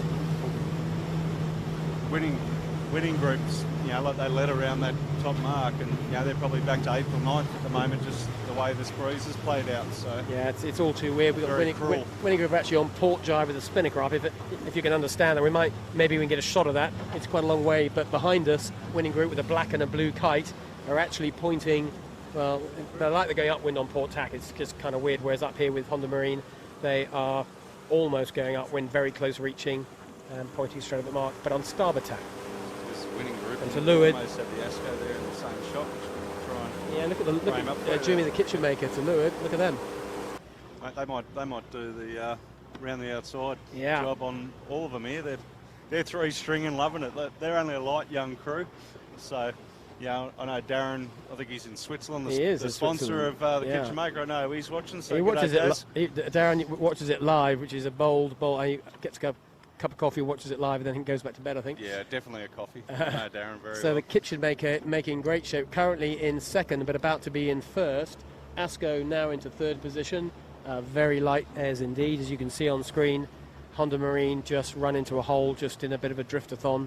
To load of them, the kitchen maker in their own private wind. Isn't that a nice thing to have? Just cruising on by, 2 wiring, doing about 9 or 10 knots. Everyone else barely moving. At they this dialed point, that up for the America's Cup. The Kiwis inventing everything. Sue Ellen, they've dialed up their own wind machine. Oh gosh, yeah, why not? Come on. Now, I can imagine the conversations on board Honda Marine right now will involve a lot of profanity. There's the kitchen maker slipping along. Jimmy, they have had a pretty good season for a relatively new crew. And what's not quite worked for them in this JJ, because I was expecting them to be just always there, chipping away, waiting for their big moment to shine and knocking in a good result, but it hasn't quite played out that way. I just think what you find with a lot of these crews, Mark, is like the word JJ Giltinan gets the shoulders tensed up. They treat it differently. Like for our Sydney-based boats that are here, which is all of our Sydney-based boats, it's just another race, with a few blokes that talk a little bit funny to the way that you talk, and it's all pretty much the same. And the best part is we get to sail on the harbour during the week where there's not really many people out here. So realistically, they should be able just to relax and enjoy it and sail. And I think, with a few of them which have had a few bad races, not particularly talking about the Kitchen Maker, but a few of the other teams as well, is, their regatta's almost just about done. Like, we're almost at that halfway period, and they've just had that many bad results that now they're just going out to enjoy it and relax, and all of a sudden they're starting to get results. But just looking at the guys here on Honda and so forth, they're all getting knocked away hard. Breeze has sort of swung around to the east, northeast. Honda dropping the kite now. Kitchen Maker have also dropped, so it's all changing. And well off to leeward. Winning Group, who were stationary, to leeward and a long way back. Well, they've now got the kite up, and they're three-stringing back into this leading group. So it's a bit funky, Sue Ellen. But from your perspective right now, fair race, or is this a race that he should pull? Well, right now the conditions are completely changed, and two boats have overtaken Honda Marine. So, what do you think, Mark? No, look, I mean, it actually feels that the breeze has completely changed. Honda Marine have taken down their kite, yet the others behind them are still holding. So, what is Honda Marine seeing? Do they feel that by having that kite up is just not going to work for them? Winning Group is underneath, and they're sort of coming up to them as well, but they've still got their kite up. So I don't know what Honda Marine would be thinking right now. Although Smeg just looks like they've been knocked down, and they're taking theirs down to 2. We're actually in some new breeze. There's new breeze that's just come onto the course. At this point, the race officer would need to start thinking about, is this a fair race? Yeah, we're actually right down by the downwind gate, which is going to end up being not a downwind sail. It's going to be almost a beat to get to the end of this. So we're positioned right now not far away from the leaders on the water. And on the water, it's Honda Marine are actually now in the best position, just because they're not going to have to tack. If you can understand, the whole breeze is flicked right around. They're now finishing this run, sailing upwind. Kitchen Maker on the left-hand side of the course are going to have to tack to get up to this gate, whereas Honda Marine will probably lay it in 1. If indeed what little breeze they've got, maybe 3 knots, 4 knots, best case, if that holds. But we're in a very light patch. It's headed, what breeze there is. Anything could happen. Race officers got to be wondering if this is what he really wants to be, a counting race in a World Championship. This race would actually cause a lot of controversy. If you see all of these back runners coming right up and joining the front, because of that breeze change, the race officer will have to have a think about it. And he can move the women mark, can't he, which is his first course of action. But we'll see how people get round this mark, and if indeed we get the whole fleet round, everyone is moving. You can see from the shots there's not a lot of wind. The next bit of rain is coming our way. We've been pretty dry for a while, Jimmy. Jimmy's making a quick rush for his jacket, but all electrics are holding together for now. But the next bit of rain is coming. As we get to the first mark, first to the gate, right-hand side, you can see Honda Marine. They're going to go around in first position. It's a weird thing. They're tacking round the downwind gate. They're going to bear away and effectively maybe get a kite. Maybe it's a 2-sail reach. They're often 2-sail reach in a skiff. They're going to go light air, 2-sail reaching in a small rig. I mean, Winning Group, they were looking famous, and now 1, 2, 3, back to 4th, maybe even 5th. Oh, that rain has brought new different breeze. That rain has just mixed up this entire race, and I'm glad that we're here. However, I was wondering why there's not sort of a rain protection for us here, Mark. Yeah, well, there's all sorts of questions about our welfare that we could be asking, but we're not going to go there. We won't go there. Get on with it. So that first round was Honda Marine from New Zealand, our series leader on the freakiest, funkiest, weirdest racetrack. The old cliche, the cream rises to the top. Well, guess who's round first and second? Well, second was Kitchen Maker. Well done, the Kitchen Maker. Great job. But third round is Smeg. Smeg sits in the overalls, second overall. And she goes round this mark second, and Honda, our first overall, went round first. So however weird and funny this race course is, we've got our top 2 boats going around in 1 and 1 and 3, sorry. And Winning Group not far behind, just a couple of boats back. So there is evidence here, Jimmy, that this is not an unfair race because the form is broadly being followed. Yeah, the form is being followed. Do you like my argument, or do you not buy that? Look, I don't envy being the race committee. You know, it's not. You know, best part is we have no influence over the race committee, which is not our fault. Which is a great part. So you know, we're literally the armchair critics that get to come out here and watch the race and enjoy the elements. I'm not really enjoying the elements right now. Well, it's a bit of Auckland. I think it's you brought it all along with with you. Auckland. Brought it on that plane with you. So there's Asco just going around in torrential rain here, and Winning Group are going around the other mark, the left-hand mark, as they looked downwind, which is how to come upwind, if that makes any sense. Asco are going around next. Noakes will probably be the next boat to go around after that, so that'll be our top 5. And the downwind gate has become an upwind gate, and the next leg has become a kind of close reach, not wide enough to get a kite. And Ilvey, who rounded, back, like in the 20s. In the cheapest of seats, I would say. She's going to be in it too. Yeah, they're just about here now, so... Bingley calling Windward Boat keep clear. You probably just saw that. You're right of your screen. Ilvey were looking for a lovely little bear away to the other mark, and Bingley said, no, you don't, keep clear. And that has completely ruined John O'Witty's day, as he's now stopped, dropped his kite, and there's a lot of chat going on there. There's a port starboard here, Noakes and Marine on port. The boat approaching them is on starboard, calling starboard. That's Jared Simpson. Noakes not getting out the way. There's an incident there, and now they are touching boats. Well, there's a lot of dialogue going on. And that was the same team as yesterday, the same crews that had the collision yesterday. Right, interesting. And I'm sure there'd be plenty of Bingley looking to get tack. They can't tack because Jared's in his way, and Jared couldn't tack because Noakes was there. So that one is probably going to end up in a protest room, is my guess. On the other mark, Royal Oak go round, followed by Burkina Point Marina, and Ilvey now having a crack at getting around this boy. But the problem is you tack in light stuff, and if you don't pop your mainsail like Jared hasn't popped his mainsail, you just can't get moving, you just go sideways. The interesting thing we've got to remember is that there is only one drop in this series. So today's results could actually, if this race does continue and if this race does count, will actually throw things completely out of whack. Four people, who have a shocker. 4 people who have the shocker. Because someone like Josh, who's already Josh Perebski on ASCC, already had one bad result when he broke a trapeze hook. He can't afford another bad one. And the moment, I haven't seen him go round, so this is certainly not going to be a good one, is it? No, this is not going to be a good race for ASCC as it currently stands, and neither for SeaTech as well, who won race 3 of the series.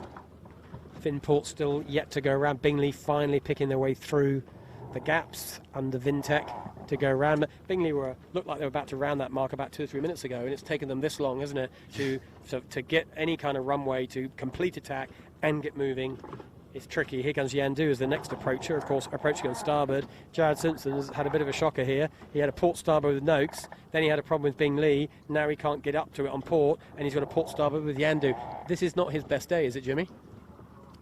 Any day that you're not in an office is a great day and your best day, but it's Jared been forced it's to just tack again. unfortunate, like it's auto tacked him there. We've just got our director Chits up cleaning the screen, if that's what we've got yous on, and that's our windscreen wiper is Chits. It's one of his many hats that he's got. There's a bit of water on that screen. Yeah, so the boats we're looking at here, the boat to the right, that is the Black Dog Jared Simpson, who's about to have his 3rd attempt to get round this boy. He'll be very frustrated. Don't forget they're on small rigs. Makes it harder to do a roll tack in not much wind with a small rig. This is nothing to lean against, is there? So the kinetics that you sort of learn to rely on, your muscle memory says we roll like this in a light stuff. It doesn't work with the small rig. No, it doesn't. It definitely doesn't work. And the big thing that I hope a lot of these guys have done is have lots of water, electrolytes, everything, because right about now is when all the cramping is going to start setting in and make life difficult for people. And guys, we've actually got, we're going to have some different weather coming down the course shortly. You can see it filling in we're looking at our Honda Marine here at the moment, but further ahead you can see that there's more rain coming, and it does actually feel like there's going to be a little bit more breeze in that one. Yeah, and if it's going to come from the south. That's where the weather is, and certainly looking to the south, low cloud. There's plenty more rain coming our way, isn't there? I think it's just going to be a few minutes yet. But when that comes, there might be some wind, but looking right upwind, upwind up the track. Our leaders are back on their wires. There is breeze coming through. It is weirdly from the same direction as the whole race started, pretty much. A bit more on the left, but it's upwind again. So this is a race where the first 3 legs, Jimmy, have been upwind. Talk me through that one. Very unusual, Mark. It's almost like an ocean race, isn't it? Like you, just continually going uphill. Like, you know, it's not the fun part of sailing. You know, just having a quick look inside the Vintech there, and you know, we've got one kneeling on the inner wing bar. Then you've got another one crouched into the spinnaker bag, and another one lying up on the foredeck. Bingley, same sort of system going on there with the crew. It's days like that you sort of do want to be back at the beach rather than it's just unpleasant, isn't it? Basically, it's light and it's unpleasant, and it's wet and it's windy. It's all sorts of things. And you can see that this new rain band is coming and the conditions are changing again. Smeg, who is on the same tack as Honda Marine, have just been knocked down, and we're on Smeg here now. They're just about to come into more of that weather, and so are we. Here comes the wind, and here comes some rain. Not as much wind as there is rain, but there's at least a bit of something here. So there's like a proper race now. Yeah, there's definitely something here coming. You can see... Okay, we're going to just go back around, but you can see Honda Marine are lifting, yet Smeg on the same tack and knocking, and so is Asco down there. So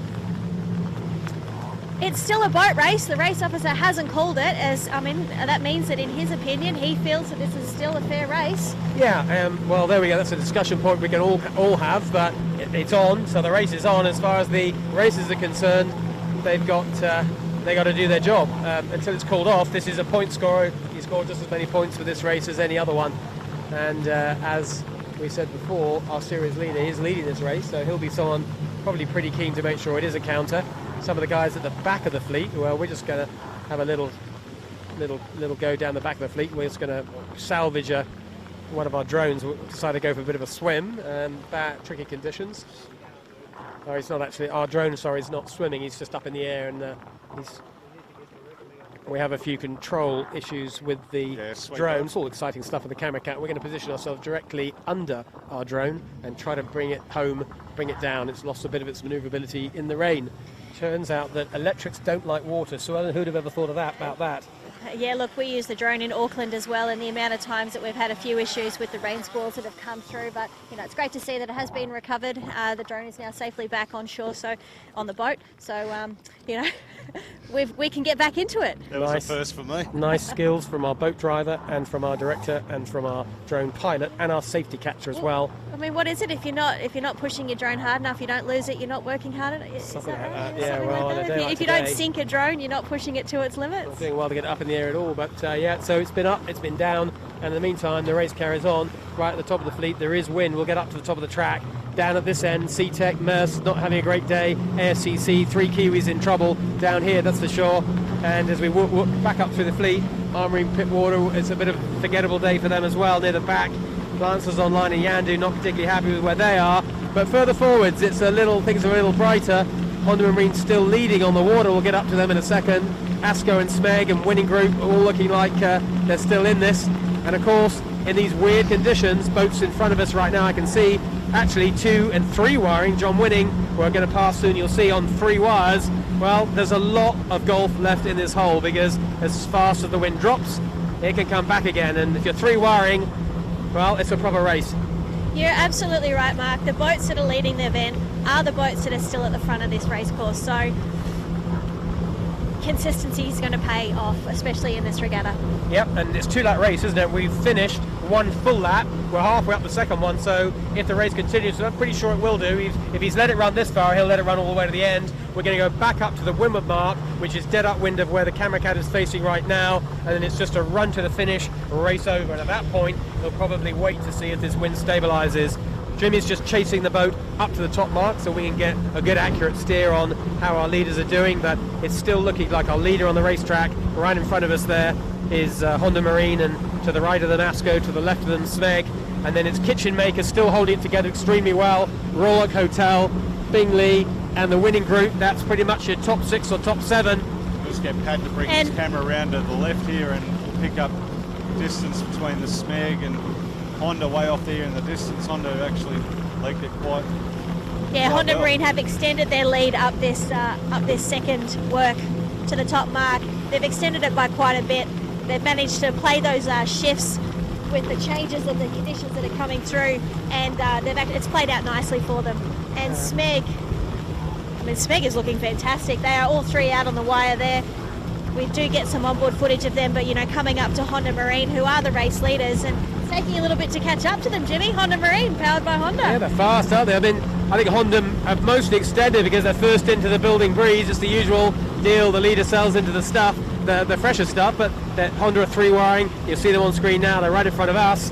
ASCO are a little behind and quite a bit to leeward. They're three-wiring solidly in this new breeze. The new breeze is from the direction we were expecting. I don't want to give you too much false hope, but this could be the breeze that was forecast that's now finally arrived. It's from the direction we hope. It's settled at about 15, 16 knots. They're in range for small rigs, but near the bottom of the range. But now the sailing looks proper, looks real. It's what the centers expected. And Honda Marine laying, in fact overlaying the mark. It's on their bow right now. You'll see it.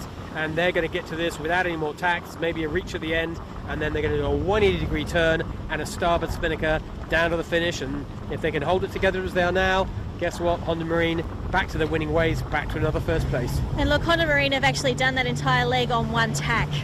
So, the boats had actually, when Honda Marine went around, they've managed to just stay on this one tack the whole way, yet the boats to leeward are going to have to tack over. Big bear weight coming here, bit of pressure on them here. Flat water, plenty of stuff, plenty of pressure, plenty of breeze coming through. As this breeze that we've been talking about is actually building now. It's a little bit more than 15, it's probably more like 16, but super flat water. And weirdly, just ahead of Honda Marine, there is almost no wind at all. It's just too weird. ASCO and Smeg have sailed themselves into a little hole. And as we go downwind with Honda, we're going to stay with these guys. Hopefully, the wind they're in, and I'm hoping the wind they're in, will stay, will keep coming with us. But it's definitely forming this southwest. It's it does feel established. like it's settling. Yeah, sorry, Mark, I couldn't hear you quite well then. It does actually look like it's settling. And when we said that Smeg was looking great, they've just got hit with that change that's come down, and they've tacked off now and they're starting to look a bit better, but there was a big gap closed between Smeg and ASCO, but Honda Marine is looking great just in front of us. Not quite on screen yet, but for all the fans back home watching, they're looking outstanding. Yeah, and for the Aussies watching, Smeg are second on the water. ASCO are going to tack in a second. ASCO just to the right of us. Honda's going downwind. ASCO's going upwind. It does look a bit weird here. Winning Marine well to our left, nearly doing a teabag tack. There's a gap between the previous breeze and the bigger breeze. There's just a gap between the two. You have to survive that. The Honda Marine has got through the transition really well. Winning group going upwind are just finishing the transition, but there's boats left and right looking upwind who are having a very different experience of how they get through this transition. Bingley went hard right. They seem to sail around the outside of all this little no wind zone. They're looking in good shape. It's Smeg going to be second. I think it's going to be ASCO going to be third, then Kitchen Maker, then Noakes, who played this beat beautifully, then Winning Group. But Bingley out to the right, and even Vintech might have a little say in how the top 10 is made up. That's what's happening behind Honda Marine. The guys still sailing upwind, but Honda at the moment look like they've got this race under control and in the bag, and when everyone else is finding it super hard. I'm not saying Honda have found this easy, but yet again, Sue Ellen, they just managed to join the dots. Yeah, look, they have, but whilst we were talking about the other boats that are going to make up the top 10, we've actually been watching Honda Marine have actually had to zigzag their way through a compressed fleet. They are the windward boat. They do need to keep clear coming down to the bottom mark, and that wasn't easy for them. They were all over the place. They've only got two of the guys out on the wire. That's Brad and David. So it's not over. They have to cross that finish line for this race to count. It does look light down at the finish as well. I don't want to give too many palpitations to our Kiwi audience, but this breeze they're in right now is not firm. It's not fully established. Remember, they're sailing downwind with or away from the breeze, and down at the committee boat, it still looks like it's light, as you can see a breeze line. So this breeze may have filled in by the time you get down there, but it may not. This is not over yet. Honda in the box seats to shore. The lead they've got is half a leg. The second boat round, Smeg, has only just gone round just a few seconds ago. More than half a leg lead. They should be fine, but it's never over till it's over on a day like today. No, definitely not. And considering the change that we saw on the first downward leg, we saw Kitchenmaker go from fourth to almost into first. So those conditions can change really quickly. Like everything that we've got is in 30-second blocks at the moment, Mark. Yeah, it is, and the latest weather reports we're getting, I was hopefully going to tell you it's 20 knots at the airport coming our way, but I'm afraid it's 5 knots at the airport and probably coming our way, but not in the way we want. So we have got a firm breeze right now. Our expectation, based on weather reports, is it's going to soften before it gets stronger. I don't know quite what the race officer is going to do with that. It wouldn't surprise me on a day like today, Jimmy, that he says enough's enough of this weird stuff. We've got a race in, better than nothing. We'll make up the second race tomorrow. That's my guess, but that's all very unofficial at this point in time. Let's see what happens. Yeah, I think that's what you will see happen. Like, the breeze flicking around, a few other little things going on. I can't really see them wanting to do another race. I don't know that the competitors want to do another race. That'd be the other part as well. But it's a 2-lap race, Jimmy, for sure, isn't it? So this is the finish. This is a jibe. They're going to find a ley line and a jibe to the finish. Yeah, just one. Hopefully, just one jibing in. But last time we were down here, there was 4 different breezes we've seen. Yeah, they were, and we saw at this point, we're just a little bit further back. Honda Marine had taken down their kite, and they've just done a jibe here now. All looking good. I'm a little bit nervous. Well, into a lull. They didn't want to jibe until they really had to, because they were in breeze, and this is the story of the day. If you're in breeze, just stay in it, do whatever you have to do. It's what they've done so well today, even when they're not necessarily headed in the direction they wanted to. They've managed to somehow or other stay in the wind, so they pushed that reasonably hard. They'll jibe. They'll be looking forward to the next jibe, which will be the one that points them properly at the target. Just filling you in what's happening back up the course. It is Smeg who are coming down here in what is a much more established looking southwesterly 3-stringing, coming down here pretty fast. No danger to Honda Marine at the moment, but they are coming down here pretty quickly. Behind them it's Asco, then it's Noakes, and then it's Kitchenmaker still hanging in with this leading group. Good day for Kitchenmaker, and then there's a bit of a gap till we get back to what I think is probably the winning group, but they're actually too far away to give you absolute certainty on that. So they're coming our way.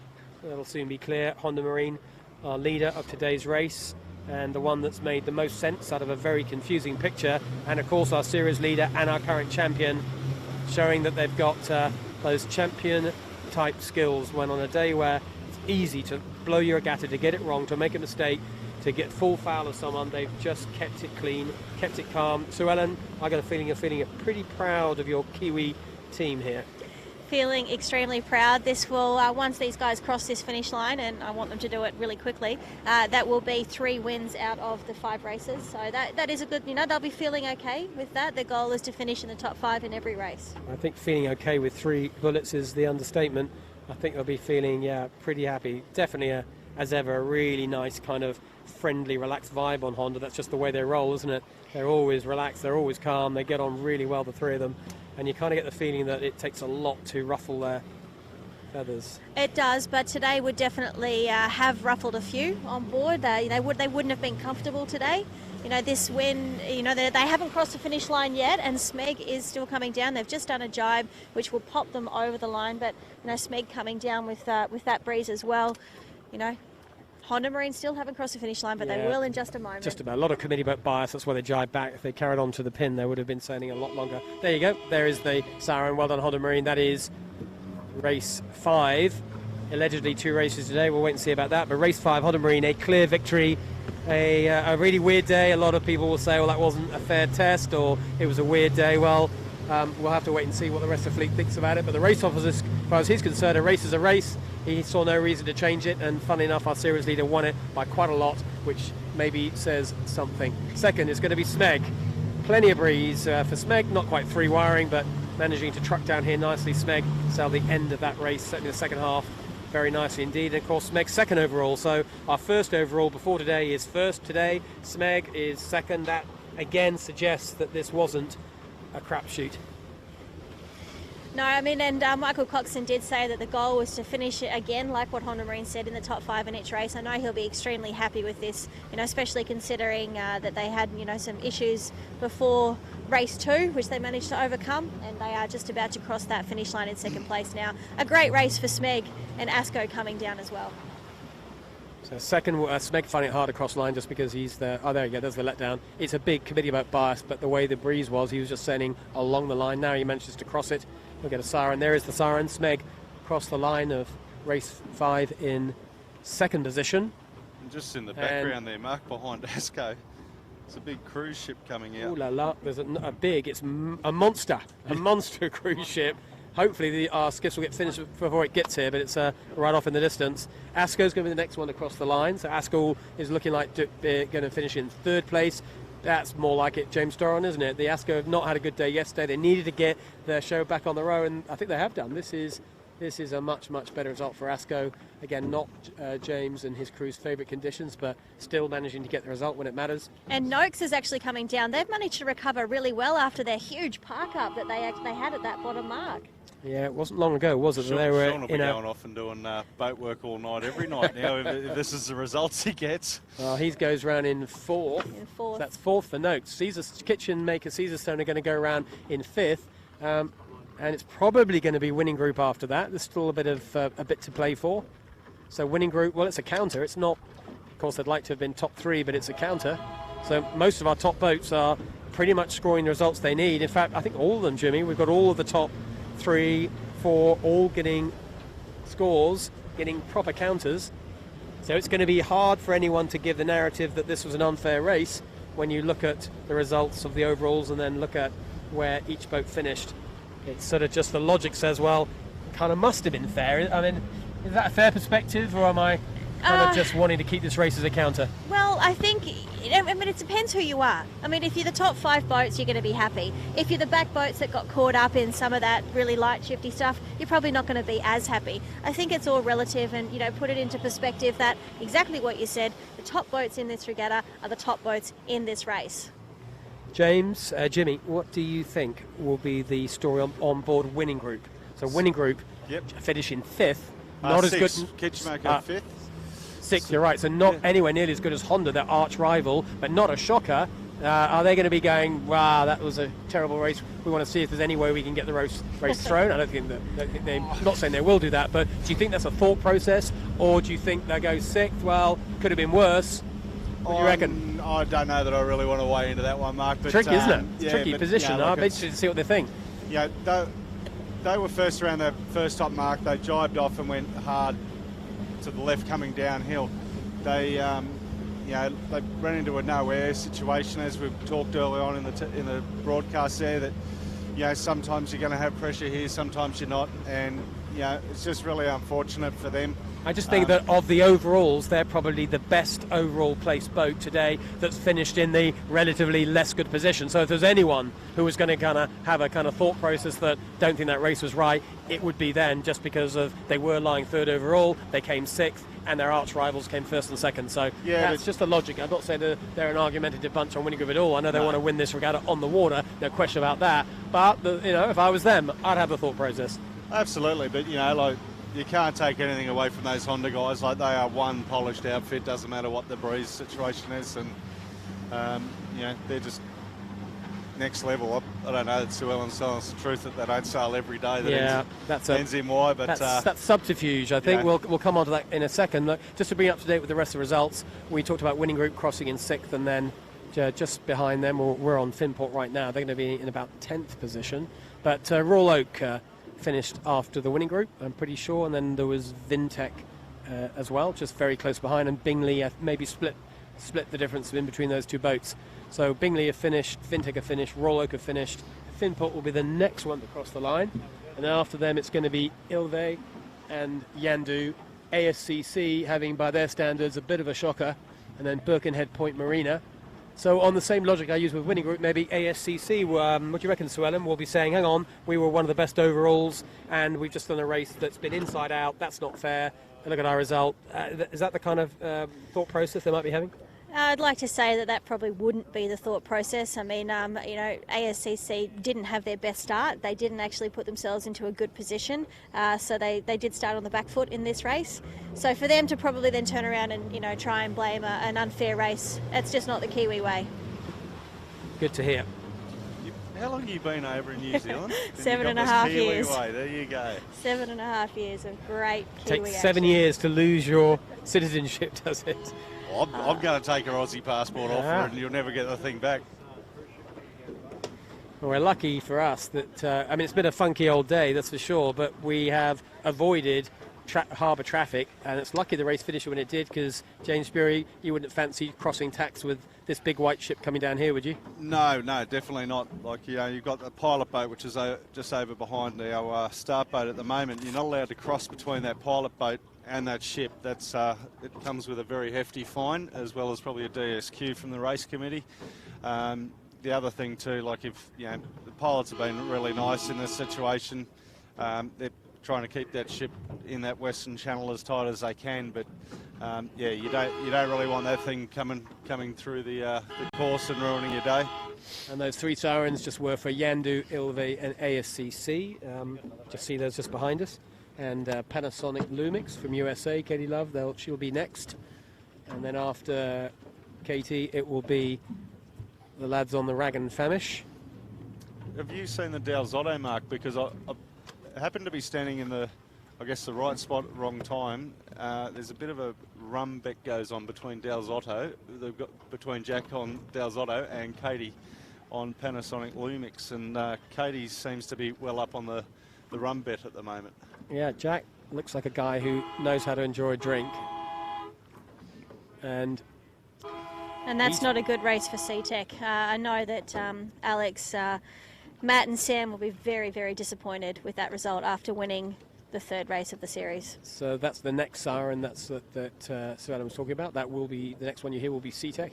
And then it'll be Appliances Online, also not a great result for them. Well, they like the heavy weather, the Appliances boys. Like, Brett would have been. Yeah, they do. He wouldn't have been a happy boy when this breeze died out. He would have been ruining himself. But and then we've got Armory and Pittwater, who are also not having a good race by their standards, who are going to be the next boat. They're good 3 or 4 minutes from finishing. And there's Quality Marine Clothing, Yvette Heritage and her squad. She will be next.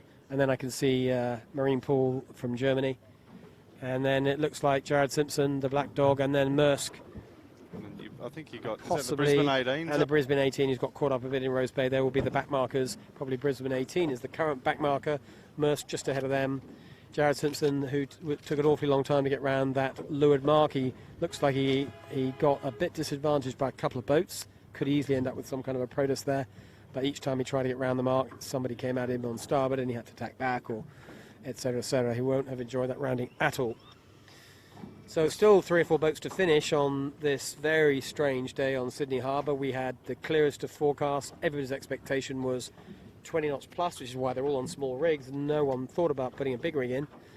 And in the end of the day, we did have that breeze, but we also had a lot of light stuff, and we had massive wind swings of 180 degrees. Then it went back another 180, back to where it was in the first place. And now after all of that, it's very light on Sydney Harbour.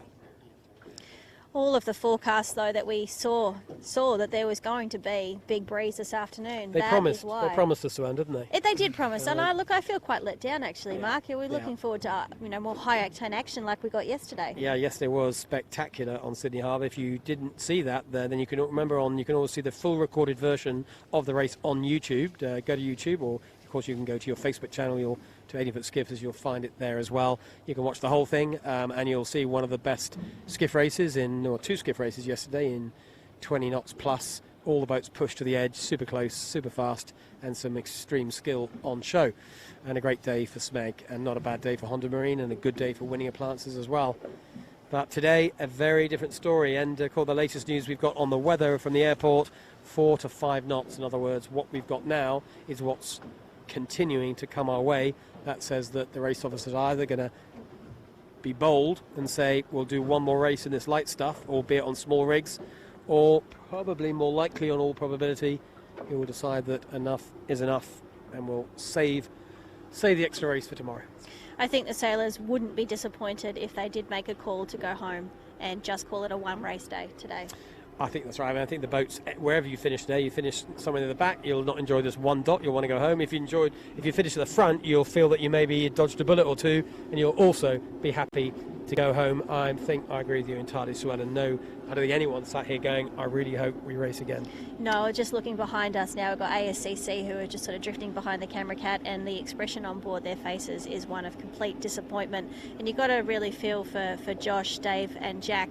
You know, they did come in here as favourites again for this regatta, having finished second by just 1 point last year. They're not happy. They're not happy. That's right, just watch the drone on the shot now. It's quite fun to watch a drone, isn't it? There's a drone going up in the air. Terrific to see actually the drone in action. There's our drone safety supervisor, it's Tiana, just launching the drone, and of course our pilot Dylan, who's hidden behind one of those covers. You can't quite see Dylan, but he is the man in charge of the drone.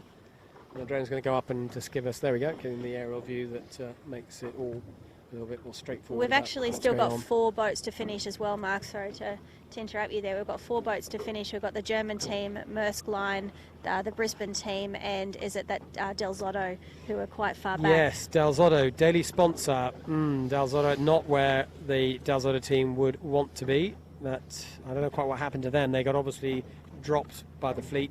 It's a funny, in this kind of breeze though, so it can happen, can't it? When if you are at the front of one of those puffs, then of course you look famous because you ride it down and it looks great. If you just get dropped off the back, that's what's happened to Del Zotto, then that can happen. Not a fair reflection of their sailing ability and skill. It's a young team, Jimmy, isn't it? But they're a decent team. 2 years they've been doing it. I was saying on board, we talked to him today on the daily sponsor interview at the beginning of the show, and he was saying that he's done 3 JJs and his crew have done 2 and 1 respectively. So they've got a lot more JJs to come. But absolutely. He's one of the nicest guys too you ever meet. Mark, he's fantastic great guy, and, fantastic, and a great sponsor too. Christian, the sponsor, such an enthusiast for the Skiffs, and just a great story of a family wine business that came out of Italy 2 generations ago. They bought a bit of land. They've been growing a bunch of grapes, and guess what? They now make some sensational Australian Prosecco. In particular, Prosecco's their thing. Yeah, great. Well, I'll have to give that a whirl when we get back to the club this afternoon. I think a taste test is a must. We're actually about to see Maersk Line, young Perron, Eli and Harry managed to stay in the game, even though this is such a long race and a frustrating race. But it actually looks like they might pick up a place right on the finish here and overtake that German team if they can just sort of stay in that little bit of breeze. But now the Germans have got that little bit of breeze. So again, this is a race of 30-second blocks. Yeah, there's not much in it, is there? We had on picture before the green black spinnaker. That's the German marine pool just to leeward of Maersk. There you can see the 2 big boats together. The 2 spinnakers, they're both racing. Neither have crossed the line yet. Big bias towards the committee boat up at our end. That's good news for Maersk. The Germans are a little bit bow forward, which is good news for them. It's going to be close, isn't it? Fight for every point. That's the rule of racing. You'll take every point. There's not much in this. I think Maersk are going to do it by a hair's breadth. It's going to be super close. Maersk still coming on down. The Germans, I think it's going to be Maersk. It's Maersk. Take the bias of the line, and yes, they got it. Good job by Maersk. Fantastic. I feel so happy for the young guys. Yesterday they came off and they had an 8th in the second race of the day. I know that they'll be disappointed with this result, but just to pick a boat up on the line just sort of helps with your confidence levels going into the next one.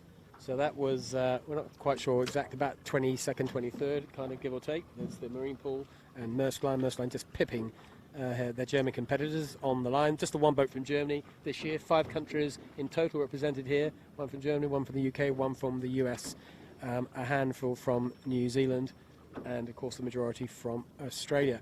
Next over the line will be the Brisbane 80-footer, and then well back from there is Del Zotto. Del Zotto off Nielsen Beach. You can just see at the top of your picture. They got a little bit of a local southwesterly breeze holding them down here, but they're going to be at least another 3 or 4 minutes until they have finished. No sign of the breeze building in particular. Of course, the race officer won't be making any signals until everyone has finished, and at that point he can take his time, make his mind up if he wants to. It's 4:30 local time here in Sydney, or just 16:37, 38 minutes past 4 o'clock. He can set another race if he wants to, but of course light's good here in Sydney Harbour this time of year till about 7 o'clock, 7:30, something like that. So a long way away from any kind of navigational issues.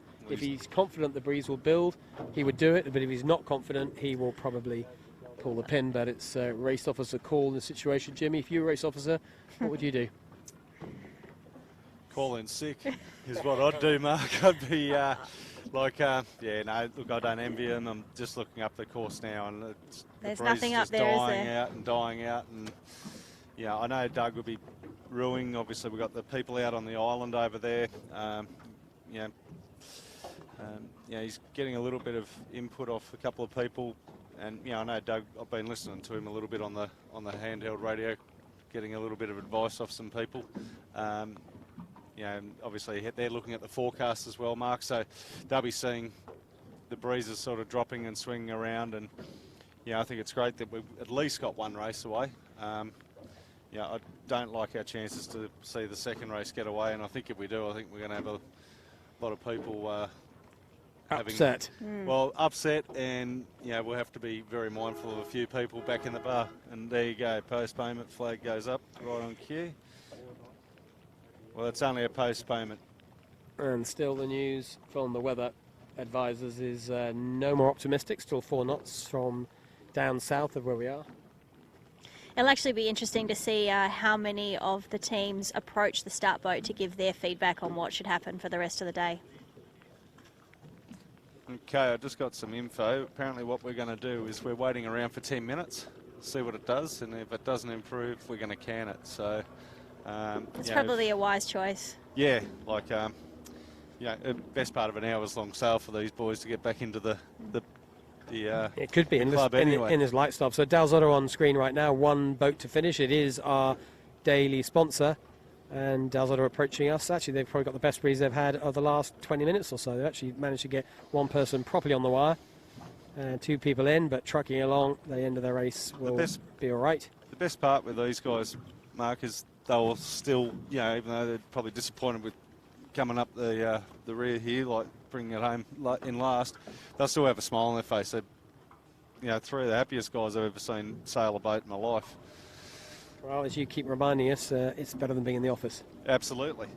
Dalzotto throw in the jibe. Big jibing angles, of course, no doubt today. Big turns. That's, what's that, about 120-degree turn, something like that, maybe more.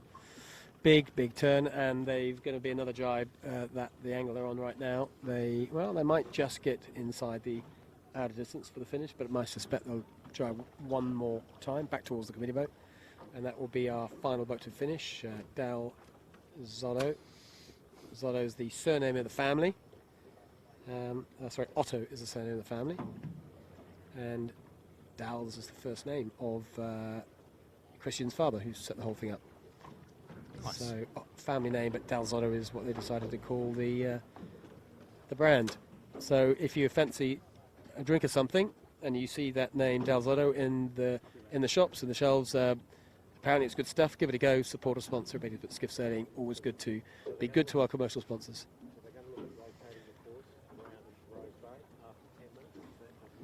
So that's the final finisher, Dalzotto.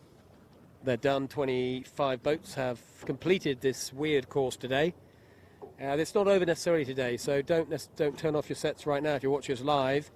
This has been a long day already, long day for everybody involved, the yachtsmen, the broadcasters, but it may not yet be finished. The word we've got from the race officers is they are going to give it another 10 minutes from now. They're even going to reposition to a place where, if there is a race, they've got the best shot of getting one off, which means using Rose Bay, the Rose Bay runway, as the beat. He'll move off to the right a little bit, and we will have the top mark. In theory, in the hypothesis is have it somewhere up towards Rose Bay, and if there is any chance of getting a race, that's the way we'll get one off. I still think it's less than 50-50 that we're going to get a race in, but Doug's going to give it a shot. We're all out here as it is probably the rationale. The boats are here, the setup's here, everybody's good to go. So if it's possible, we'll give it a go. We're over halfway in the regatta now. We've done 5 races. We've got 4 to go. Still wide open. Absolutely, it's still wide open. We've got a good chance to take all these Kiwis out. I can assist the Aussies. I can take them out to a bar and see what we can do with them. I think they've been banned from going to the bar. And over we're done. We'll finish for the day there. Yep. So he's changed his mind. That 10 minutes to go to Rose Bay that story I told you about, well, that was a bum call. Turns out he's changed his mind in the minute after we got told that. So it's all off for today. They've made the decision, the one that we were all predicting on board. It's probably the right way to go. So, Alan, It was the only decision he could make in this situation, wasn't it? Oh, I think he made the 100% made the right decision. I think even if he attempted to get one race away, there would have been a lot of frustration amongst the sailors. You know, they're already sort of heads down. A lot of them aren't happy. To go home, I think, is the right decision. So tomorrow, Thursday, was going to be a one-race day, one of those big, long, typical courses, but the sailing instructions give the provision to allow tomorrow to be a two-race day. Luckily, they thought about that for the SIs, so tomorrow is going to be hopefully a start at the normal time. We'll let you know if anything changes about that, but so we should be live from the boat park at 2:15 and live to the commentary cat at 2:30 with a race start at 2:45. Two races, so two short races, a bit like yesterday. The forecast at the moment, I take it all with a pinch of salt, of course, but the forecast is for a southerly in the 15 knot-ish area, so definitely sailable. We're not expecting delays. We're not expecting rain and storms, but, well, we didn't expect this either, did we, Sue Ellen? And you've had a bit of a day to remember on the camera cat. I didn't really mean for you to get quite as wet as this, but it is what it is. Sailing's one of those sports, there's some bits you just can't predict. Absolutely not. I mean, you know, all the forecasters that we saw said that we were going to get breeze this afternoon. We didn't. Clearly something is wrong. The models somewhere were wrong, but you know, that's sailing, and at the end of the day, you know, we still got a race away. We're over halfway in this regatta. Honda Marine took the win. They are at the moment still the best boat in this series. Certainly from a points perspective, yeah. Well, there you go. There's my bias coming out again. It's a big word, Beth, but I know what you mean. They're impressive guys, good guys too. Really, really nice guys to talk to. Fast boat, good in lots of different conditions, and even on a freaky night today, Jimmy, hard not to be impressed by Honda Marine, but also Smeg. Smeg keeping the whole thing alive, absolutely. But in serious terms, winning group as well. They are certainly in it. A day they won't have enjoyed. They led at one point. It all went inside out for them, but that's what happens on day like today. But winning group right in it as well. Yeah, like winning group, ASCO, Smeg, Honda, they're all still somewhat in touch. The game is still on, isn't it? It's absolutely, it is so much to play for still. And well, we're going to find out tomorrow how the next step of the game plays. We only got one race in, that's race 5. So races 6 and 7 will be tomorrow, two-race day from Sydney Harbour. Make sure you join us then. We will be live 2:15. 2:30 from the camera cat. The race starts at 2:45. Thank you to Jimmy today on a really awkward, weird day, keeping us in the right place. To the tech team behind me, Chits and all the guys in charge of the cameras. I don't know how you kept it all going in the rainstorms and the wind and the rain and everything else and the lightning, but maybe the systems are getting more robust. I hope you could hear it all at home. I hope the picture was stable. It looked pretty good from where we were, so that was good. And so, Ellen, thanks so much for joining us, giving us your beautifully biased Kiwi perspective and telling us all about the boys from New Zealand. Good job. Have you enjoyed yourself? I have. It's been fantastic. Thank you so much for having us on board. It is great to sort of be able to give a little bit of a Kiwi bias to what is otherwise a very Aussie commentary team. Is it Aussie? I never knew that. Thanks a lot.